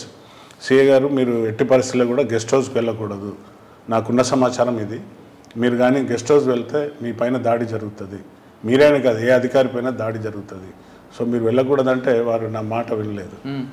So Vivekananda CI గారిని దారుణంగా వారు డిన్నర్ చేసి వస్తుంటే వారిపైన దాడి చేసి AK-47 కానిస్టేబుల్ ఇద్దరిని చంపేసి ఎత్తుకుపోయారండి. అయ్యో, ఎందుకంటే మరి చెప్పినా వెళ్ళలేదండి. వారు నేను టార్గెట్ను కాదు కదా, నేను ఎన్కౌంటర్లో ఏ ఎదురు కాల్పుల్లో పార్టిసిపేట్ చేయలేదు, లేక నాకు ఎవరితో కూడా భయం లేదు, లేక నేను ఎవరిని కొట్టలేదు అని అతను ఓవర్ కాన్ఫిడెన్స్ అనొచ్చు, తెలియకనా లేక ఎట్లా సీనియర్ నాకు 85 బ్యాచ్ అతను. వారికి చెప్పాను మీరు ఎట్టి పరిస్థితుల్లో కూడా అక్కడ వెళ్ళొద్దండి, మీరు ఏమన్నా తినాలనుకున్నా గెస్ట్ హౌస్ లాగా మనం చిన్న రూమ్స్ 2 కట్టాము పోలీస్ స్టేషన్లోనే, అక్కడనే తెప్పించుకోవాలి, అక్కడనే ఉండాలి, మీరు వెళ్తే 10 మందితో బయటకు వెళ్ళాలి లేదని. నేను ఎప్పుడు వచ్చినా లారీలో బస్సుల్లో దొంగతనాన వచ్చి అంటే సెక్యూర్గా వచ్చి సెక్యూర్గా వెళ్ళేవాడిని, ఎప్పుడు కూడా వెహికల్ వాడేవాడిని కాదు. సో వాళ్ళు అన్ని విధాలు ప్రయత్నం చేసిండు, land mine attack, direct attack ఎన్నోసార్లు ప్రయత్నం చేసిండు. బట్ నేను నా స్ట్రాటజీగా నేను పోయేవాడిని అండి. అంటే భయమని కాదు, స్ట్రాటజికల్గా వెళ్ళాలి, ఎత్తుకు పై ఎత్తేసి మనం పోవాలి. సార్ వరంగల్ తర్వాత ఖమ్మం సిఏ డిఎస్పీకి ఎక్కడికి వచ్చారు? డిఎస్పీ జంగం చేశానండి. అప్పటికి ఈ ప్రాబల్యం తగ్గిపోయింది, తెలంగాణ ఉధృత అప్పటికే స్టార్ట్ అయింది 2012 నుండి. అప్పుడు మనకు తెలుసు తెలంగాణ ఎడ్యుకేషన్ స్టార్ట్ అయింది. నేను ములుగు సీఏ ఉన్నప్పుడు నుండి తెలంగాణ నినాదంతో వచ్చేసరికి అప్పటికే చాలా వరకు మన ఎంపీటీసీలు జెడ్పీటీసీలు వాళ్ళు కైవసం చేసుకోవడం జరిగింది. అంటే మారుమూల ప్రాంతాల్లో ఉన్నప్పుడు అవన్నీ తెలంగాణ టీఆర్ఎస్ వాళ్ళు గెలవడం అప్పుడప్పుడే స్టార్ట్ అయింది. అది జనగామ డిఎస్పీగా మీకు గుర్తు? జనగాంలో ఉన్నప్పుడు సార్ తెలంగాణ ఎడ్యుకేషన్ చాలా పీక్ ఉండే. అప్పుడు మొత్తం చూసారంటే అప్పుడు ఎప్పుడు రోడ్డు మీద ఉండేవారు, ఎప్పుడు రోడ్డు మీదనే ఉండేవాళ్ళం. వరంగల్ హైవే జామ్ అయిందంటే జామ్ అయిందంటే ఇక మీకు తెలుసు, ఇక స్టూడెంట్స్ అంతా అక్కడే ఉండే బస్ స్టాండ్ దగ్గర ఉండేవారు. ఎప్పుడు 24/7 ఎప్పుడు కూడా దారుల మీదనే ఉండేది. ఈ సంఘటనలన్నీ గుర్తు చేసుకుంటే ఈరోజు వాళ్ళు చాలా హ్యాపీగా వరంగల్ జిల్లా నిజామాబాద్ కూడా ఈరోజు వరంగల్ జనగామ తర్వాత విజిలెన్స్కి వెళ్ళాను. ఓకే, తర్వాత అక్కడి ట్రాన్స్ఫర్ టు సిసిఎస్లో ఉన్నప్పుడు అప్పుడు 2-3 ఇన్సిడెంట్స్ జరిగాయి. నేను స్పెషల్ ఇన్వెస్టిగేటింగ్ ఆఫీసర్గా ఉంటుంది. కమ్యూనల్ రైట్స్ అయినాయి. అప్పుడు కమ్యూనల్ రైట్స్ అయినప్పుడు అన్నోన్ అఫెండర్స్ రాళ్లతో దాడి చేసిండ్రు, రాళ్ళు వేసేసారు అనేది ఒక ఎఫ్ఐఆర్లు వస్తే నేను రిజెక్ట్ చేశాను. అప్పుడు మన అమిత్ గర్గ్ గారు land order additional DG land ఆర్డర్గా ఉండేవారు. అరే ఇవన్నీ ఎందుకు ఇట్లా రిటర్న్ చేస్తున్నావు, నువ్వు కదా ఇంకో ఇన్వెస్టిగేషన్ చేసేది. అప్పుడు వారికి ఒక సలహా ఇచ్చిన, మనం గ్రామాలలో దళాలు వచ్చి ఒకరిని మర్డర్ చేస్తే మనం అక్కడ ఐడెంటిఫై చేసి పెట్టేవాళ్ళం. ఎవరెవరు ఇలా దళంలో స్ట్రాంగ్ హోల్డర్స్ ఎవరు ఉన్నారు, ఎవరు మర్డర్ చేయగలుగుతారు, ఎవరు కొడతారు, మిలిటెంట్ ఎవరు, పోస్టర్లు ఎవరు చేస్తారు, ఫుడ్ ఎవరు ఇస్తారు అనేది మనం ఒక తయారు చేసి పెట్టుకున్నాం సార్. ఇక్కడ ఉన్న స్పెషల్ బ్రాంచ్ ఆఫీసర్లు కానివ్వండి, లోకల్ ఆఫీసర్ కానివ్వండి, కమ్యూనల్ రైట్స్ అయినప్పుడు ఎందుకు ఐడెంటిఫై చేయలేకపోతున్నారు, ఎవరు ట్రబుల్ మాంగర్స్ ఉన్నారు, ఎవరు మనకు కమ్యూనల్ రైట్స్ చేసే దాంట్లో ముందుండే వాళ్ళు ఎవరు, ప్రొవాక్ చేసేవాళ్ళు ఎవరు. We have to identify such people. వాళ్ళని ఐడెంటిఫై చేసి పెట్టుకుంటే ఇలాంటి సందర్భం వచ్చినప్పుడు వారిపైన మనం కేసులు పెడితే ఎఫ్ఐఆర్లో అన్నోన్ అనే బదులు నోన్ పర్సన్స్ వీళ్ళు అనే పేర్లు పెడితే రైటింగ్ ఎందుకు కంట్రోల్ కాదు సార్, అన్ని కంట్రోల్ అవుతుంది అని చెప్తే ఈ యాక్సెప్టెడ్ మై వర్డ్స్. సో అప్పటి నుండి ఎఫ్ఐఆర్లో పేర్లు రావడం స్టార్ట్ అయినాయండి. అంతకుముందు ఎప్పుడు వచ్చినా కూడా అన్నోన్ ఫెయిల్. ఎందుకంటే అన్నోన్ అంటే ఇక అది అంతే ఉండిపోతుంది, ఆ ఎఫ్ఐఆర్ అట్లనే ఉండిపోతుంది. సో ఎప్పుడైనా కూడా ఈ ఏదైతే మతపరమైన ఘర్షణలు అయినప్పుడు తప్పనిసరిగా ఈ ఎవరైతే దీన్ని ప్రేరేపిస్తారో మనం ఐడెంటిఫై చేసి పెట్టుకుంటే, నేను రాగానే మా అధికారులకు అందరికీ అదే చెప్పిన, ఇది నిజామాబాద్ కమ్యూనల్లీ సెన్సిటివ్ కాబట్టి యూ ఐడెంటిఫై ద పీపుల్, ఎవరు మనకు ట్రబుల్ మాంగర్స్ ఎవరు ఉన్నారో, ఎవరు కమ్యూనల్ను ఎంకరేజ్ చేస్తారు. మీకు ఉదాహరణ పిఎఫ్ఐ. సో ఇలాంటి మనం ఎక్స్పీరియన్స్తోని తర్వాత ఉన్న పరిస్థితులను బట్టి మనం చేసుకోగలిగితే సులువుగా. ఇంకోటి ఏదో ఉందన్నారు మీరు. సిసిఎస్లో 2 సార్లు రైటింగ్ అయినాయండి. అప్పుడు వెస్ట్ జోన్ డీసీపీగా స్టీఫెన్ సార్ ఉండే, అక్కడ కూడా పెద్ద ఎత్తున రైటింగ్స్ అయినాయి. అక్కడ కూడా అది కూడా కంట్రోల్ చేయగలిగినాం. పేర్లు ఎఫ్ఐఆర్లు పెట్టి చేసేసరికి వెరీ సెకండ్ డే అందరు నెగోషియేట్కి వచ్చేసారు. సార్ మేము ఇంకా ముందు చేయాలి, అంతా కలిసి ఉంటాం మేము. సో అదే కాదు మీరు అడ్మిన్ కూడా చేశారు కదా వెస్ట్ జోన్లో. West zone additional DCP Stephen గారు లేదు సార్ ట్రాన్స్ఫర్ అయిపోయారు. సత్యనారాయణ గారు వచ్చారు. సత్యనారాయణ తర్వాత వెంకటేశ్వరరావు గారు వచ్చారు. వెంకటేశ్వరరావు గారితో నేను కలిసి వరంగల్ అంతా చేసిన కాబట్టి వారితో అనుబంధం, మంచి అనుబంధం ఉంది. ఈవెన్ డి గ్యాంగ్ కూడా మనం ఐడెంటిఫై చేసి, డి గ్యాంగ్ అని ఒకటి అది కూడా సిసిఎస్లో ఉన్నప్పుడు ఐడెంటిఫై చేసి వారిపైన ఛార్జ్షీట్ చేయడం జరిగింది. అడ్మిన్ తర్వాత ఎక్కడికి వచ్చారండి? దాని తర్వాత మళ్ళీ అడిషనల్ డీసీపీ తర్వాత మళ్ళీ ఎస్పీగా విజిలెన్స్ ఎన్ఫోర్స్మెంట్కి వచ్చాను. విజిలెన్స్ ఎన్ఫోర్స్మెంట్ నుండి డీసీపీ క్రైమ్స్ రాచకొండ 2 సంవత్సరాలు చేశాను. అక్కడ కూడా మంచిగా సక్సెస్ఫుల్గా భగవత్ సార్ దగ్గర లీడర్షిప్ ఆఫ్ భగవత్ సార్ చాలా కేసెస్ డిటెక్ట్ చేసాం. బయటి గ్యాంగ్స్ అన్ని, చెడ్డీ గ్యాంగ్ కానివ్వండి, తర్వాత పోతే ఇది ఈ పెట్రోల్ దొంగతనాలు, పెట్రోల్ బాగా దొంగతనం అవుతుంది. సో ఆ దొంగలను కూడా దొరకబట్టి అది యాక్చువల్గా సార్ ఇప్పుడు ఆ పెట్రోల్ గ్యాంగ్ అన్నది అది ఆర్గనైజ్డ్ క్రైమ్. దాన్ని ఎలా బ్రేక్ చేశారు? యాక్చువల్లీ పాపం వాళ్ళు కూడా ఐడెంటిఫై చేయలేకపోయారు సార్. పెట్రోలియం మేనేజ్మెంట్ వాళ్ళు ఎక్కడైతే పైప్ లైన్ ఉందో ఎక్కడో లీకేజ్ ఉందని వాళ్ళు వెతుక్కుంటూ వస్తున్నారు, కానీ వాళ్ళకి ఎక్కడ కూడా దొరకలేదు వాళ్ళకు. సో ఒక ఫైన్ మార్నింగ్ మా సిసిఎస్ టీంకు సార్ చెప్పాడు, వాళ్ళు వచ్చి కంప్లైంట్ చేశారు, ఇట్లా పెట్రోల్ ఫ్రీక్వెంట్గా ఇట్లా పోతుంది సార్, చాలా మాకు ఎక్కడ కూడా దొరకట్లేదంటే then we alerted our people, CCS people, మంచి టీం ఉండే. చూస్తే ఒక కాడ షెడ్ అనుమానంగా కనపడ్డది. అందులోకి వెళ్ళి లారీ రావడం పోవడం చూసిండు మన వాళ్ళు. చూశాక అక్కడ మనం చూస్తే వాడు ఎక్స్పర్ట్, వాడు ఢిల్లీ, ఉత్తరప్రదేశ్ ఢిల్లీ వాడు అక్యూజ్ మెయిన్. వాడు ఏం చేస్తాడంటే ఈ పైప్ లైన్ ఎక్కడున్నదో అక్కడ షెడ్ వేసేసిండు, దానిపైన కవర్ చేస్తూ దాన్ని వాడి దగ్గర ఉన్న వాడు అంతకుముందు కూడా అలాంటి అఫెన్సెస్ వాడు ఎక్స్పర్ట్, దానికి ఒక కప్లింగ్ లాగా తయారు చేసి అక్కడ హోల్డ్ చేసి ట్యాంక్స్ దొంగతనం చేయడం స్టార్ట్ చేశాడు వాడు. So that is also good achievement. మొత్తం ఎంతైతే ఈ దొంగతనం చేసిన ట్యాంక్స్ను వాడు ఏం చేసేది ఎక్కువ ఈ కాంట్రాక్ట్స్కు, తర్వాత ఈ కాంట్రాక్ట్స్ దగ్గర ఉన్న పెట్రోల్ పంప్స్ వాళ్ళకు సప్లై చేసేది. వాళ్ళకు లెక్క ఉండదు. సో వాళ్ళకి అంటే లెక్క ఇన్ ద సెన్స్ వాళ్ళకి ఎక్కువ కాంట్రాక్ట్ వర్క్స్ పనిచేస్తుంది కాబట్టి కొంతమంది కొన్నారు వాళ్ళ దగ్గర నుండి. సో అందరూ కూడా మేడ్ అయిన అక్యూజ్డ్ అయిన అందరూ రికవరీ ఇచ్చారు. సో దట్ ఈస్ వాడు పారిపోయింది, నేపాల్కి పారిపోయింది అక్యూజ్డ్ A1. సో అది గ్రేట్ బ్రేక్ త్రూ అండి. మొత్తం పెట్రోలియం వాళ్ళు వచ్చి మమ్మల్ని అప్రిషియేట్ చేయడం జరిగింది. సార్ రాచకొండ తర్వాత డీసీపీ వరంగల్ వెళ్ళాను. East zone and central zone 2 కూడా. మీరు ఎస్ఐగా వచ్చిన మళ్ళీ వెళ్ళారా? అప్పటికి ఇప్పటికి ఏం తేడా ఉందండి వరంగల్? అప్పటికి ఇప్పటికి చూస్తారు కదా, ఇప్పుడు మనం ఫ్రెండ్లీ పోలీస్లో మనం భాగంగా కమ్యూనిటీ పోలీసింగ్ ఎక్కువ చేసుకుంటూ ఇప్పుడు హాయిగా అంటే ప్రజలలో వెళ్ళగలుగుతున్నాం. అప్పుడు అందరం మేము రివాల్వర్ పట్టుకుంటే ఇప్పుడు అందరం ట్యాబ్స్ పట్టుకొని పబ్లిక్లో వెళ్ళగలుగుతున్నాం. అంటే దానివల్ల బెనిఫిట్ ఉందంటారా?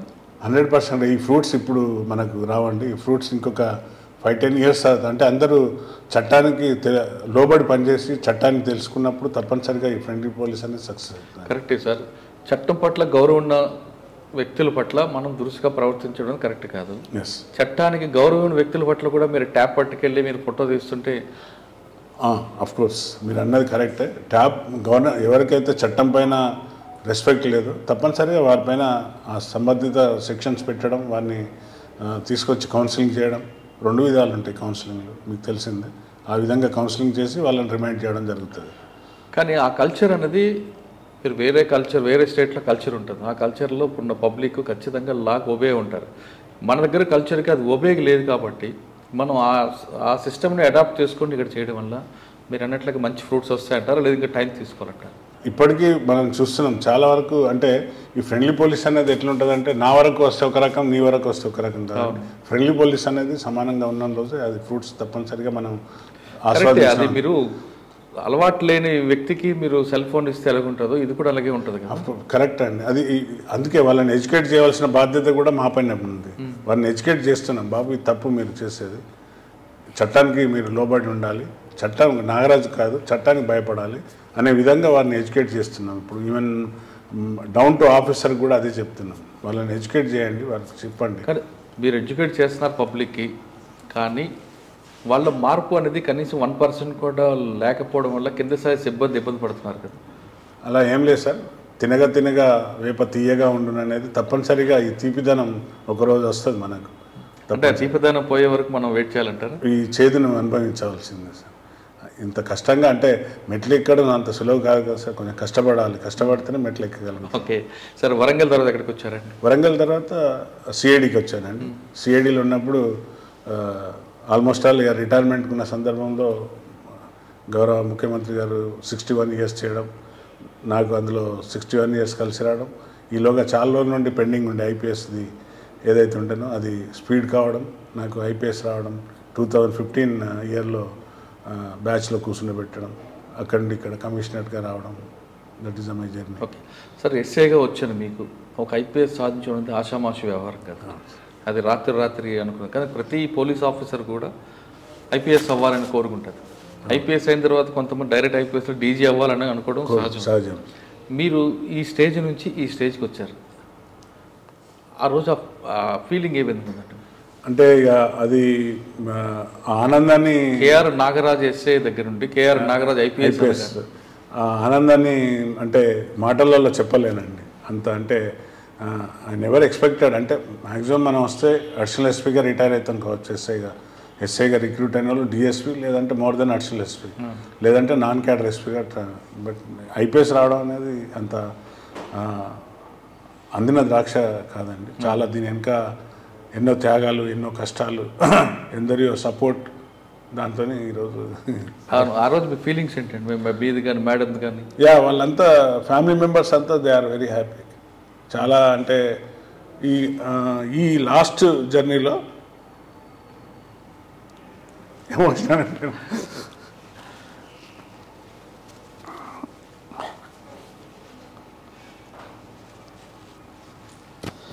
సార్ మీరు చాలా హ్యాపీగా ఫీల్ అవుతున్నట్టున్నారు కదా. అది చాలా ప్రౌడ్ అండి. అది అంటే ఈ హ్యాపీ జర్నీలో ఇంత కష్టపడ్డందుకు ఈరోజు మనకు ఫలం వచ్చింది. సార్ ఈ స్టేజ్లో మీ పేరెంట్స్ చూడలేదని బాధ ఎదురవుతుంటుంది. అది ఉంది. అది ఎప్పుడు వెన్నాడుతుంది.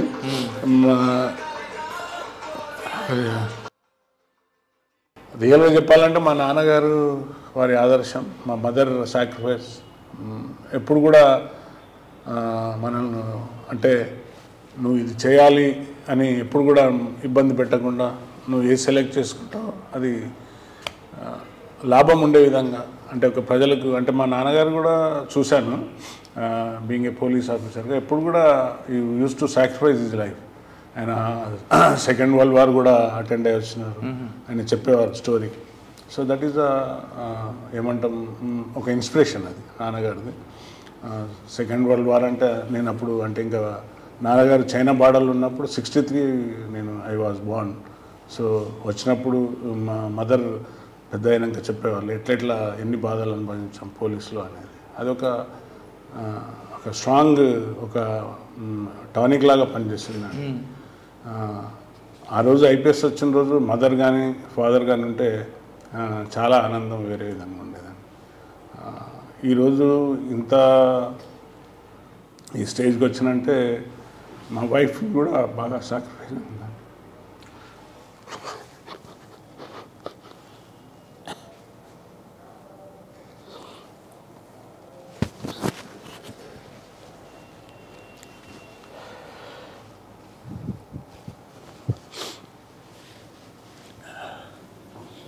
ఎన్నో రాత్రులు ఆమె వెయిట్ చేసిన రోజులు ఉన్నాయి రేడ్స్ పోయేస్తే. అంటే నేను హెడ్ క్వార్టర్లో ఉన్నప్పుడు సంజీవ్ ఎస్ఐ చనిపోయాడు, మీకు ఐడియా ఉండాలి. ఏటూర్ నగర్లో సంజీవ్ ఎస్ఐ ఎక్స్చేంజ్ ఎఫ్ఐఆర్లో. దాని తర్వాతనే మళ్ళీ ల్యాండ్ మైన్ బ్లాస్ట్ అయింది. సో అంటే ఆమె ఫీలింగ్ ఎట్లుండేదంటే ఈవెన్ నేను రంగంపేట క్వార్టర్స్లో ఉన్నప్పుడు కూడా దామోదర్ సిఐ గారు బ్లాస్టింగ్ రావడం ఇవన్నీ చూసినప్పుడు ఆమె కూడా ఒక్కొక్కసారి ఎమోషనల్ అయ్యేది. అంటే మనం పోయి నైట్లో వెళ్ళి తిరిగి వచ్చేవారికి ఏ విధంగా వస్తారు అనే సమాచారం పైన వాళ్ళు అప్పుడు ఇవన్నీ సెల్ ఫోన్ లేవు. అది ఒక అంటే ఒక రాత్రి గడిచిపోయిందంటే ఉదయం ఎట్లా వెళ్తుంది. ఇప్పుడు ఒక రాత్రి నైట్లో పోలీస్ స్టేషన్లలో ఎట్లా ఉండేదంటే కరెంట్ పోయిందంటే ఎక్కడో అటాక్ అవుతుంది అనేది ఒక సింబల్ అన్నట్టు. సో పవర్ కట్ అయిందంటే అప్పుడు అందరం అలర్ట్ అయ్యేవాళ్ళం ఇంట్లో, ఇంక్లూడింగ్ ఫ్యామిలీ మెంబర్స్ అందరూ కూడా. ఓకే తెల్లారిందంటే అబ్బా ఇక్కడ వాళ్ళ ఏం కాలేదు, ఏ పోలీస్ స్టేషన్ కూడా అటాక్ కాలేదు, ఎవరికి కూడా ఏం కాలేదని ఒక ఫీలింగ్ ఉండేది. కానీ సెట్ మోగిందంటే తెల్లవారి తెలిసిపోయేది. ఓకే మార్నింగ్ కల్లా ఏదో సమాచారం వచ్చేది, పలానా గ్రామంలో ఏమన్నా చంపేసిండ్రు లేకుంటే ఇంకేదో అయిందంటే ఒక టీం పోవాలి అక్కడికి. అంతా ఏ ఏరియాకి పోయినా రిటర్న్ వచ్చేసరికి డిస్ని దగ్గరికి వచ్చిన మనం పోలీస్ స్టేషన్కి 10 అడుగుల దూరం ఉన్నప్పుడు కూడా బ్లాస్టింగ్ అయిన సందర్భాలు ఉన్నాయి. మీకు గన్పూర్లో ఉంది పోలీస్ స్టేషన్. అంతా కోంబింగ్ చేశారు. డిటి నాయక్ ఎస్పీ గారు, నేను స్పెషల్ పార్టీలో ఉన్నాను. కోంబింగ్ చేసేసి అందరం ఓకే వచ్చేస్తున్నాం అనే టైంలో జస్ట్ ఒక 1 కిలోమీటర్ దూరంలో బ్లాస్టింగ్ అయింది గన్పూర్లో. బిఎస్ఎఫ్ ఒక 22 పీపుల్ ఆర్ డైడ్. అంటే అలాంటి సందర్భాలను కూడా చూసాము. అంటే బాడీలను ఇట్లా ఎత్తుకొని వచ్చినాం. దామోదర్ సిఐ గారు నామ కళ్ళ ముందటనే బ్లాస్టింగ్లో చనిపోయి ఉంటే ఆయన ఎత్తి మా కారులో పెట్టి తీసుకొని వచ్చినాను నేను. అప్పుడు సీఎం అప్పుడు ఉమ్మడి ఆంధ్రప్రదేశ్లో చంద్రబాబు నాయుడు గారిది విజిట్ ఉంది ములుగులో. ఈ ట్రాఫిక్ వెహికల్లో వచ్చారో అది ఉట్టేనే ఎక్స్పోజ్, అది వెహికల్ పోలీస్ వెహికల్ అంటే ఉట్టేనే కనపడుతుంది. సో అక్కడ బ్లాస్ట్ అయింది. నేను వెనకాలనే ఉన్నాను. మేము దిగి పరిగెత్తుకొని వచ్చి నేను వెంకటనరసయ్య ఇంకో ఎస్ఐ గారు ఉండే నాతో ఇద్దరం కలిసి అతన్ని ఎత్తి వెహికల్లో పంపించడం, కానిస్టేబుల్ అందరిని ఎత్తి బాడీస్ అన్ని ఎత్తి తీసుకొని రావడం, ఇవన్నీ కళ్ళ ముందు. తోటి ఎస్ఐ చనిపోతుంటే ఎట్లుంటుంది, ఒక తోటి కానిస్టేబుల్ ఇవాటి వరకు నాతో ఉన్నారు. ప్రొద్దటికల్లా శవం ఏంటంటే ఒక రకమైన ఫీలింగ్. అంటే ఇంట్లో వాళ్ళు కూడా ఒక్కొక్కసారి ఎమోషనల్గా ఇవాళ పోయినామంటే నైట్ మళ్ళీ తిరిగి వస్తారా రాదా అనే ఆలోచన విధానంతో ఉండే. కానీ ఒకరోజు కూడా ఆమె అధైర్యం పడలేదు, నన్ను అధైర్యపరచలేదు. పోవాలి. ఐపీఎస్ వచ్చిన తర్వాత ఏమన్నారు, ఇవాళ మీరు వాటి ఫ్రూట్స్ తింటున్నారండి అన్నదంతా. ఈ ఇంతకంటే గొప్పది ఏముంటుంది మనకు. మీకు ఐపీఎస్ రావడం అంటే అది ఆషామాషి కాదు. మీరు కష్టపడ్డారు కాబట్టి ఈరోజు ఈ స్టేజ్కు వాళ్ళ కాంట్రిబ్యూషన్ ఎక్కువ ఉంది. డీసీపీ తర్వాత ఐపీఎస్ వచ్చింది. ఆ మూమెంట్స్ని బాగా ఎంజాయ్ చేశారు, ఎమోషనల్ అయ్యారు. అవునండి. కానీ మీరు పడ్డ ప్రతి కష్టంకి ఈరోజు ప్రతిఫలం వచ్చింది. మీ వైఫ్ అన్నట్లుగా మీ విజయం వెనక ఆవిడ ఉన్నారనేది చాలా స్పష్టం. ప్రతి మగవాడు వెనక ప్రతి వైఫ్ ఒక భార్య అనేది విజయం ఉంటుంది. స్త్రీ మదర్ కావచ్చు, వైఫ్ కావచ్చు, ఎవరైనా కావచ్చు.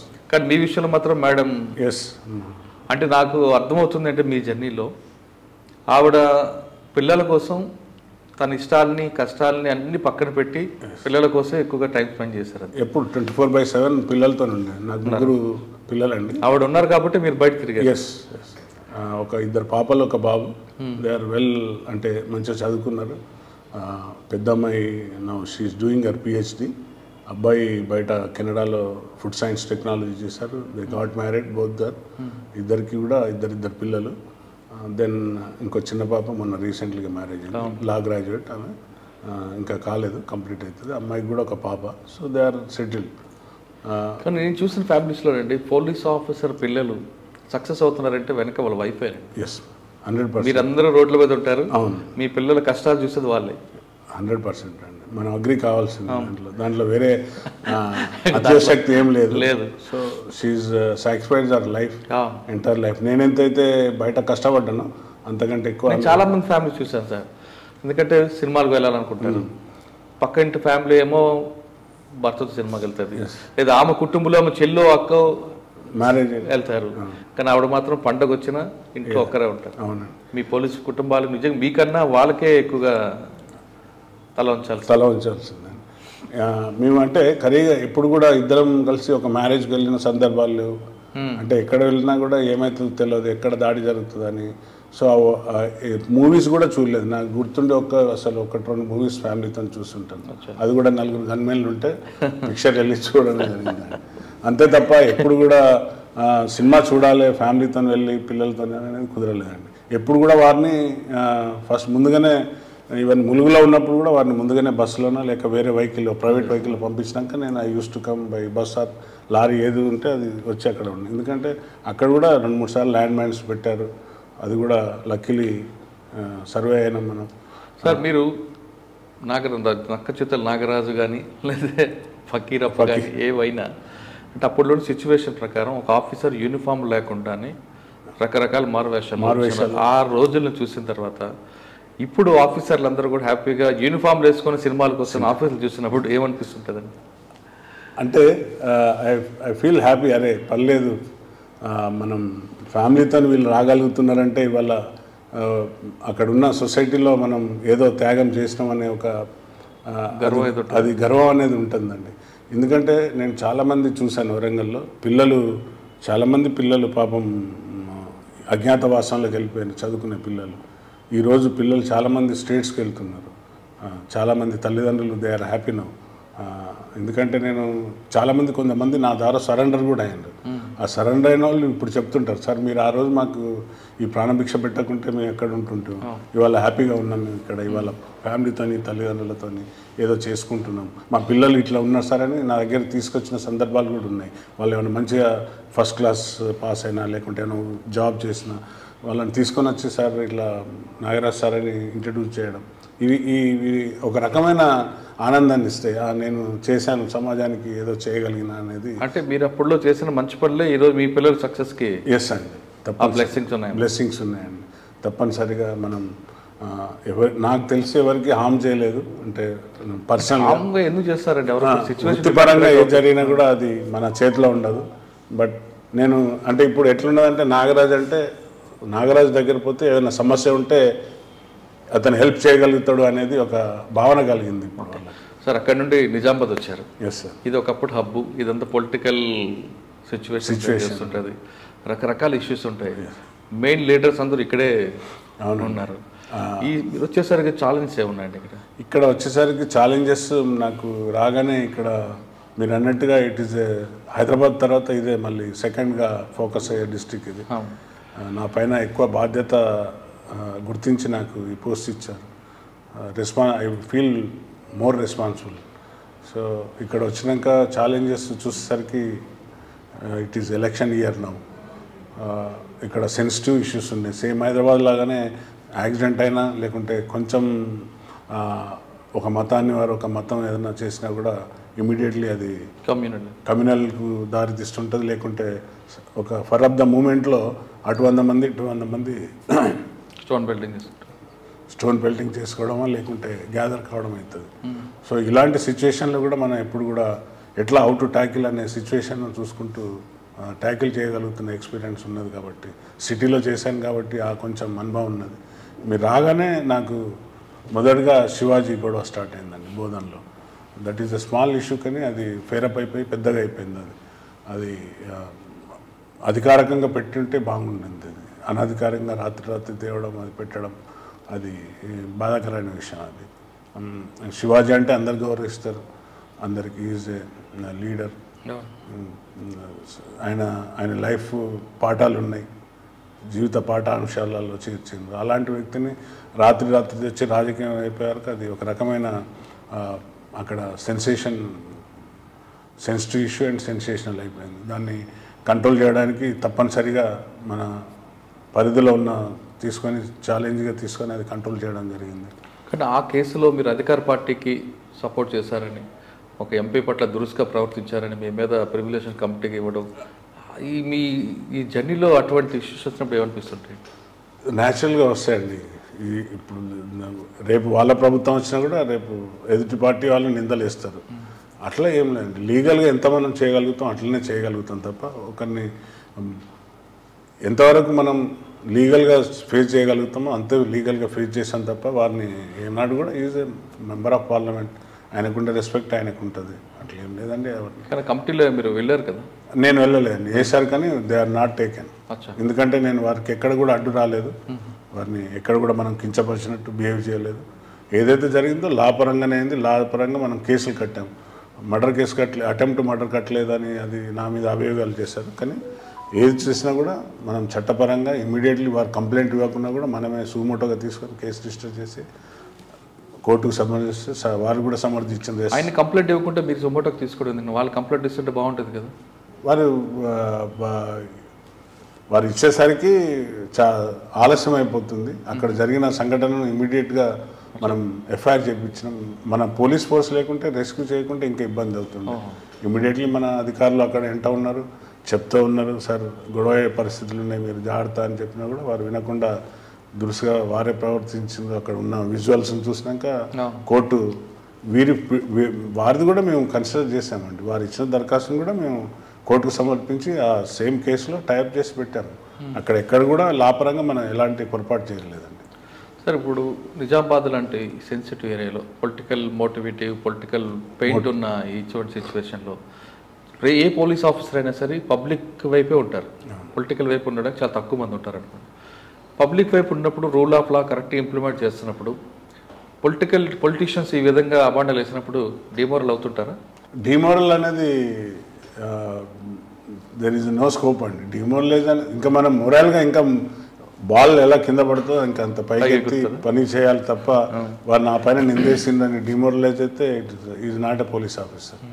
మనం ఎదుర్కోవాలి. దానిపైన ఇంకా ఏమి లొసుకులు చేసినాము లేకుంటే మన సైడ్లో తప్పులు ఉన్నాయా ఏంటిది అనేది సరిదిద్దుకునే ప్రయత్నం చేస్తాం తప్ప డిమోరలైజ్ అనేది క్వశ్చన్ లేదండి. తప్పనిసరిగా మనం పబ్లిక్ పక్షాన నుండి వారికి ఇప్పుడు రెండు విధాలండి. చట్టపరంగా ఎవరైతే సామాన్య మానవునికి ఏమైనా మనం చేయలేకపోతే మనం తప్పు పట్టాలి. ఈ రాజకీయాన్ని తీసుకొచ్చి అలా కలిపినప్పుడే అవి ఇబ్బందికరంగా అవుతుంటుంది. ఇప్పుడు ఒక వ్యక్తికి మనం న్యాయం చేయలేకపోతే అది 100% ఇట్ ఈస్ అవర్ ఫెయిల్యూర్. ఎక్కడైతే రాజకీయమైన దాన్ని కలిపేసి రంగు పులిపించి నువ్వు ఇట్లా ఒక పార్టీకి చేసినావు అంటే తప్పండి. ఏది చేసినా కూడా మనం చట్ట పరిధులనే వ్యూలనే అదే వ్యూలో చేస్తామండి. అంతే తప్ప ఒకరు గొప్పవాళ్ళు ఒకరు తక్కువ వాళ్ళు అనేది కాదు. తప్పనిసరిగా చట్టపరమైన పరిధిలో మనం చేయగలిగిందే సక్సెస్ఫుల్ అండి. సార్, నిజామాబాద్లో ఇంకా వేరే యాక్టివిటీస్ ఏముంటాయండి క్రైమ్? నాకు వచ్చేసరికి ఇక్కడ పిల్లలు చాలామంది యూత్ డ్రగ్స్కి అలవాటు పడి ఉండడం అది టాప్ ప్రియారిటీగా తీసుకున్నా. నాది ఒక చిన్న ఒక 1 పేజ్ అది కూడా వస్తుంటుంది డైలీ. యాంటీ డ్రగ్ అనేది నినాదంతో నేను జాయిన్ అయిన రోజు నుండి I taken the anti drug అనేది ఒక పేపర్ స్టార్ట్ చేశాను. అందులో మా ఆఫీసర్లు ఏం చేసినా కూడా హైలైట్ చేస్తాను. వారిని కూడా మనం చేసే కార్యక్రమాన్ని హైలైట్ చేస్తుంటాం. సో ఇక్కడ వచ్చేసరికి ఎక్కువ శాతం పిల్లలు గాంజాయికి అలవాటు పడి ఉన్నారు. సో ఎప్పుడైతే మనం స్టార్ట్ చేసినామో అది మళ్ళీ గౌరవ ముఖ్యమంత్రి గారు కూడా అధికారులను అందరిని పిలిచి అసలు డ్రగ్ ఫ్రీ స్టేట్గా చేయాలనే ఉద్దేశంగా అధికారులను అందరిని పిలిచి చేశారు. So that is a great thing. ఇప్పటికి కూడా అంటే నా మిషన్ ఇంకా కంప్లీట్ కాలేదు, but I'm going to March retirement this year 23లో. ఏదైతే యాంటీ డ్రగ్ అనేది నేను తీసుకున్నానో క్యాప్షన్ తప్పనిసరిగా వచ్చే అధికారులు కూడా దీనిపైన ఫోకస్ చేస్తారని అనుకుంటున్నాను. నేను సుమారుగా ఒక 300 నుండి 400 పిల్లలను స్టూడెంట్స్ను వాళ్ళ ఫ్యామిలీని అందరిని పిలిచి కౌన్సిలింగ్ చేశాను. కేసులు పెడితే వాళ్ళు జైలుకి పోతే వాళ్ళ జీవితాలు చదువుకున్న పిల్లలు నాశనం అవుతారని వారిని అందరినీ కౌన్సిలింగ్ చేసి వారికి ఫ్యామిలీని కూడా ఇన్వాల్వ్ చేసి పిల్లలను అంటే అప్పటి వరకు కూడా తల్లిదండ్రులు తెలియదు నా కొడుకు గాంజాకి అలవాటు పడ్డదని. అంటే చాలా వరకు మిడిల్ క్లాస్ ఫ్యామిలీ లేదంటే బిలో ద ప్రావర్టీ లైన్లో ఉన్న పిల్లలు, అంటే లేబర్కి పోయే పిల్లలు, అలాంటి వాళ్ళు ఈ గాంజా సిగరెట్లకు వీటికి అలవాటు పడ్డారు. ఇప్పటికైతే ఒక I can say 90% in the control చేయగలిగినని అనుకుంటున్నాను. అంటే కమ్యూనిటీ విషయంలో మీకు ఒక ప్లాన్ ఆఫ్ యాక్షన్ ఉంది. ఎస్ అండి. గంజాయి మీద, డ్రగ్స్ మీద ఒక ప్లాన్ ఆఫ్ యాక్షన్ ఉంది. ఇంకా మహారాష్ట్ర బార్డర్ నుంచి ఎక్కువగా అఫెండర్స్ రావడం, అవునండి, ఇక్కడ చేయడం లేదా అక్కడ షెల్టర్ తీసుకోవడం, అక్కడ చేయడానికి షెల్టర్ తీసుకోవడం, గ్యాంగ్స్ ఎక్కువగా మూవ్ అవుతుంటాయి. వాటి మీద మరి మీ ఫోకస్? ఎస్ సార్, మనకు ఇంటర్ స్టేట్స్ గ్యాంగ్స్ ఎక్కువ ఉన్నాయి మనకు. నాకున్న అనుభవంతో, అంటే experience, I worked as a DCP crimes. మళ్ళీ మహేష్ భగవత్ గారు లాంటి వారి దగ్గర చేయడం అంత ఆషమాషి కాదు. వారి దగ్గర నేర్చుకున్న స్కిల్స్ కానివ్వండి, ఇంకేమైనా కానివ్వండి, నేను ఇక్కడ ఏదైతే ఈవెన్ మన బ్యాంక్ దోపిడీ ఆర్మూర్లో ఏదైతే బ్యాంక్లో వచ్చి గోల్డ్ 8.5 కిలోలు ఎత్తుకపోతే మనం ఒక నెల రోజులు అక్కడ ఇన్ఫర్మేషన్ పెట్టి, అంటే టీమ్ని అక్కడనే పెట్టి వారి లాంగ్వేజ్లోనే ఉండే వాళ్ళని సెలెక్ట్ చేసి పిల్లల్ని పంపి మా టీమ్స్ పోయి వాళ్ళను ఇంతవరకు అదే తమిళనాడులో 45 కిలోలు ఎత్తుకొని వచ్చారు. బట్ దే ఆర్ రికవర్డ్ ఒక సింగిల్ తులం కూడా రికవర్ చేయలేదు. Whereas we apprehended 3 to 4 accused persons and recovered the property. అదే కాకుండా మనకు ఏటీఎం అఫెండర్స్, బ్యాంక్ రాబరీస్, తర్వాత హౌస్ బర్గ్లరీస్ ఎక్కువ అదర్ స్టేట్ వాళ్ళు వస్తుంటారు. మనం ఛాలెంజ్గా తీసుకుని ఈసారి రికవర్ పర్సంటేజ్ ఎక్కువ ఉందండి. అచ్చా. And free registration. ఇంతకుముందు బర్క్ అయ్యేది క్రైమ్ బర్క్ చేద్దాన్ని నేను వచ్చినప్పటి నుండి అదొక టాస్క్ తీసుకున్నా. ఎందుకంటే ఫ్రీ రిజిస్ట్రేషన్ ఉండాలనేది కాన్సెప్ట్ గవర్నమెంట్ది. సో ఎక్కడ కూడా క్రైమ్ రిజిస్టర్ చేయకుండా ఉంటే వారిపైన చర్యలు తీసుకోవడం, అంటే పెట్టే కేసు అయినా సరే చేయాలి. ఏదైనా కూడా చిన్న ఇష్యూ అయినా ఏదైనా కూడా we have to register case, FIR చేయాలి. చేసి దానికి సొల్యూషన్ ఏంటి, లాజికల్ కంక్లూజన్ తెస్తేనే మనకు. ఓకే, ట్రాఫిక్ విషయంలో మీరు ఏం చేస్తారు? ట్రాఫిక్ సార్, ఇక్కడ ట్రాఫిక్ అప్పుడున్న ఇప్పుడున్న రద్దీకి చాలా పెరిగిపోయింది. అది కూడా నేను డీజీ గారిని, గవర్నమెంట్ని కూడా రిక్వెస్ట్ చేస్తున్నాను. ట్రాఫిక్ ఇంకా పెంచవలసిన బాధ్యత ఉంది. ఫోర్స్ని పెంచాలి. పోలీస్ స్టేషన్స్ మీద ఒక్కటే పోలీస్ స్టేషన్ ఉంది ట్రాఫిక్. కాకపోతే ఇంకా మనకు బోధన్, ఆర్మూర్ 3 పోలీస్ స్టేషన్స్, అంటే ట్రాఫిక్ పోలీస్ స్టేషన్స్ అడిగాను. బహుశా ఈ మార్చిలో బడ్జెట్ టైంలో ఏమైనా శాంక్షన్ అయితే మనకు ట్రాఫిక్ కూడా, అంటే ట్రాఫిక్ కంట్రోల్ చేయడం వరకు మీరు పోలీసుని అడిగారు, మ్యాన్ పవర్ అడుగుతున్నారు, కానీ రోడ్ స్పేస్ పెరగట్లేదు కదా. రోడ్ స్పేస్ పెరగట్లేదు, అదే బాధాకరం. అంటే ఉన్న దాంట్లోనే మనం కరెక్ట్గా వారిని, ఇప్పుడు నేను వచ్చాక కమాండ్ కంట్రోల్ మనకు ఏదైతే హైదరాబాద్లో ఉన్న కమాండ్ కంట్రోల్ మాదిరిగానే మనది కూడా ఎక్కువ సీసీ కెమెరాలు కూడా మన దగ్గర ఉండే అన్ని జిల్లాల కంటే 150 కెమెరాలు మన హైదరాబాద్కు ట్యాగ్ చేసినాం మేము. అంటే అంత మంచిగా మనం అది చేసి ఇక్కడ నుండి సీసీ కెమెరాలను పెట్టడం, తర్వాత ట్రాఫిక్ చాలాన్స్ కూడా స్టార్ట్ చేస్తున్నాం. ఏవైతే వైలేషన్ ఉంటుందో ఈ ఉన్న రేడ్లనే సరి చేసి కరెక్ట్గా ట్రాఫిక్ ఏవైతే వైలేషన్ ఉందో, ట్రిపుల్ రైడింగ్ కానివ్వండి, వితౌట్ హెల్మెట్ కానివ్వండి, లెవెల్ క్రాసింగ్ కాడ కూడా పెనాల్టీ చేయడానికి ఆన్లైన్, అంటే ఈ చాలన్కు ప్లాన్ చేసినామండి. సార్ మీరు సర్వీస్ అంతా స్టార్ట్ అయ్యారు 89 నుండి, ఈ సంవత్సరం రిటైర్మెంట్ అవుతున్నారు. ఇంకా ఏదో చేయాలి, చేయలేకపోయాను అన్న బాధ ఉందా? ఉంది, ఇంకా తపన ఉంది, ఇంకా చేయాలి మనం. ఏంటి మరి ఏ విషయంలో? అంటే ఇక్కడ నేను వచ్చినాక ఇక్కడ స్పోర్ట్స్ కూడా చాలా బాగుందండి. పిల్లలకు నేను స్పోర్ట్స్ కిట్స్ కూడా ఇవ్వడం జరిగింది. బేసిక్గా నేను హాకీ ప్లేయర్ కాబట్టి ఐ కాంట్రిబ్యూటెడ్ మై. ఎస్, ఎక్కడ పోయినా కూడా ఈ తపన అనేది ఉందండి. రిటైర్ అయినా కూడా ఇంకా ఈ తపన అట్లనే ఉంటుంది. ఇంకా ఏదో చేయాలి సొసైటీకి. మనం పిల్లల్ని, యూత్ని పర్టికులర్గా ఈ డ్రగ్స్కి కానివ్వండి, ఇప్పుడు అంత ఆన్లైన్ గేమ్స్కి అలవాటు పడుతున్నారు. వాళ్ళని అందరినీ ఎడ్యుకేట్ చేసి ఆరోగ్యమైన సమాజానికి వీళ్ళందరూ, మన యూత్ అనేది ఇంపార్టెంట్. వాళ్ళ పిల్లలంతా మన ఆరోగ్యమైన సమాజానికి they are a bricks for the nation. Okay, మీరు రిటైర్ అయిన తర్వాత ఏం చేయబోతున్నారండి? అంటే ఇంకా ఇప్పుడు చెప్పలేను, బట్ రిటైర్మెంట్ తర్వాత తప్పనిసరిగా మీలో టచ్లో ఉంటా, చెప్తాను. నాగరాజు గారు కాకి చొక్కా తీసిన తర్వాత కద్దరు చొక్కా వేస్తారన్నది ఒక వార్త వాస్తుంటారు అంటున్నారు. బట్ ఇప్పుడే ఇంకా డిసైడ్ కాలేదు. ఇంట్లో ఫ్యామిలీతో ఒకసారి ఫ్యామిలీ మెంబర్స్తో కూడా మాట్లాడి, ఇన్ని రోజులు మీరు సేవ చేశారు, ఇటు మాతో ఉండండి అని పిల్లలు అంటున్నారు. కాబట్టి ఒకసారి రిటైర్ అయినాక తప్పనిసరిగా వారితో చర్చించి దశ దిశ ఎలా తీసుకెళ్తే అలా వెళ్తానండి. కానీ కాకి చొక్కా తీసిన తర్వాత ఖద్దరు చొక్కాలో కూడా సేవ చేయొచ్చు కదా. తప్పనిసరిగా చేయొచ్చు, ఆ యొక్క ఛాన్స్ ఉంటే తప్పనిసరిగా అటు వెళ్తానండి. ఓకే సార్, ఇప్పుడు ఫైనల్ క్వశ్చన్, పోలీస్ డిపార్ట్మెంట్లోకి వస్తున్న వాళ్ళకి యాజ్ ఎ సీనియర్ ఐపీఎస్ ఆఫీసర్గా మీరు ఇచ్చే మెసేజ్ ఏంటి? సార్ ఒక్కటే సార్, పట్టుదల సేవాభావంతో వస్తే తప్పనిసరిగా సక్సెస్ అవుతారు సార్. ఇప్పుడు వచ్చే యూత్ చాలా డెలికేట్గా ఉన్నారు, నేను చూస్తున్నాను, సూసైడ్ చేసుకుంటున్నారు. ఒక పోలీస్ అధికారి సూసైడ్ చేసుకుంటే అది సమాజంలో ఒక రాంగ్ మెసేజ్ పోతుంది. అంటే ఒక బలహీనమైన అధికారి అనే, పోలీస్ అంటే ఇంత వీక్గా ఉంటారా అనే విధంగా పోతుంది. కాబట్టి వచ్చే యూత్కు నేను, వచ్చే ఎవరైతే జనరేషన్ ఉందో పోలీసులకు, వారు సమాజానికి ఒక రకమైన రోల్ మోడల్గా ఉండాలి. వారు చేసే పని, ప్రతి పని కూడా యూత్ ఐకాన్ లాగా ఉండిపోయే విధంగా చేస్తే బాగుంటుంది అనేది నాకు ఐడియా సార్. ఓకే, పోలీస్ డిపార్ట్మెంట్కి వచ్చిన వాళ్ళు ఖచ్చితంగా పట్టుదలతో ప్యాషన్గా ఉన్న వాళ్ళు మాత్రం డిపార్ట్మెంట్లో రండి, మీకు డిపార్ట్మెంట్తో పాటు ప్రజలు కూడా గుర్తిస్తారని చెప్తున్నారు. కానీ పోలీసే ఆత్మహత్య చేసుకుంటే పోలీసే పిరికి పందా అనే ఒక మెసేజ్ జనంలో పోతుంది. కాబట్టి మీరు చేసే పని మొత్తం డిపార్ట్మెంట్కి చెడ్డ పేరు వచ్చే అవకాశం ఉంది. కాబట్టి కష్టాలు వచ్చినా నష్టాలు వచ్చినా ఆత్మహత్య చేసుకోవడం కాదు, ఆ సమస్య మీద పోరాటం చేసి విజయం సాధించినట్టు నాగరాజు గారు చెప్తున్నారు. ఇది ఈ వారం కేఆర్ నాగరాజు గారితో ఎక్సలెంట్ ఇంటర్వ్యూ. వచ్చే వారం మరొక ఇష్టం మళ్ళీ కలుద్దాం. అంతవరకు నమస్కారం. Thank you. మీరు చూస్తున్నారు ఐ డ్రీమ్ న్యూస్ని. Please subscribe. I dreams. For more videos, subscribe. I Dream. Please subscribe for more videos. I dream. I dream. For more videos, Subscribe, I dream. Please subscribe. Subscribe I dream channel. Do subscribe. I dream. I dream ఛానల్ని subscribe చేయండి. Do watch I dream.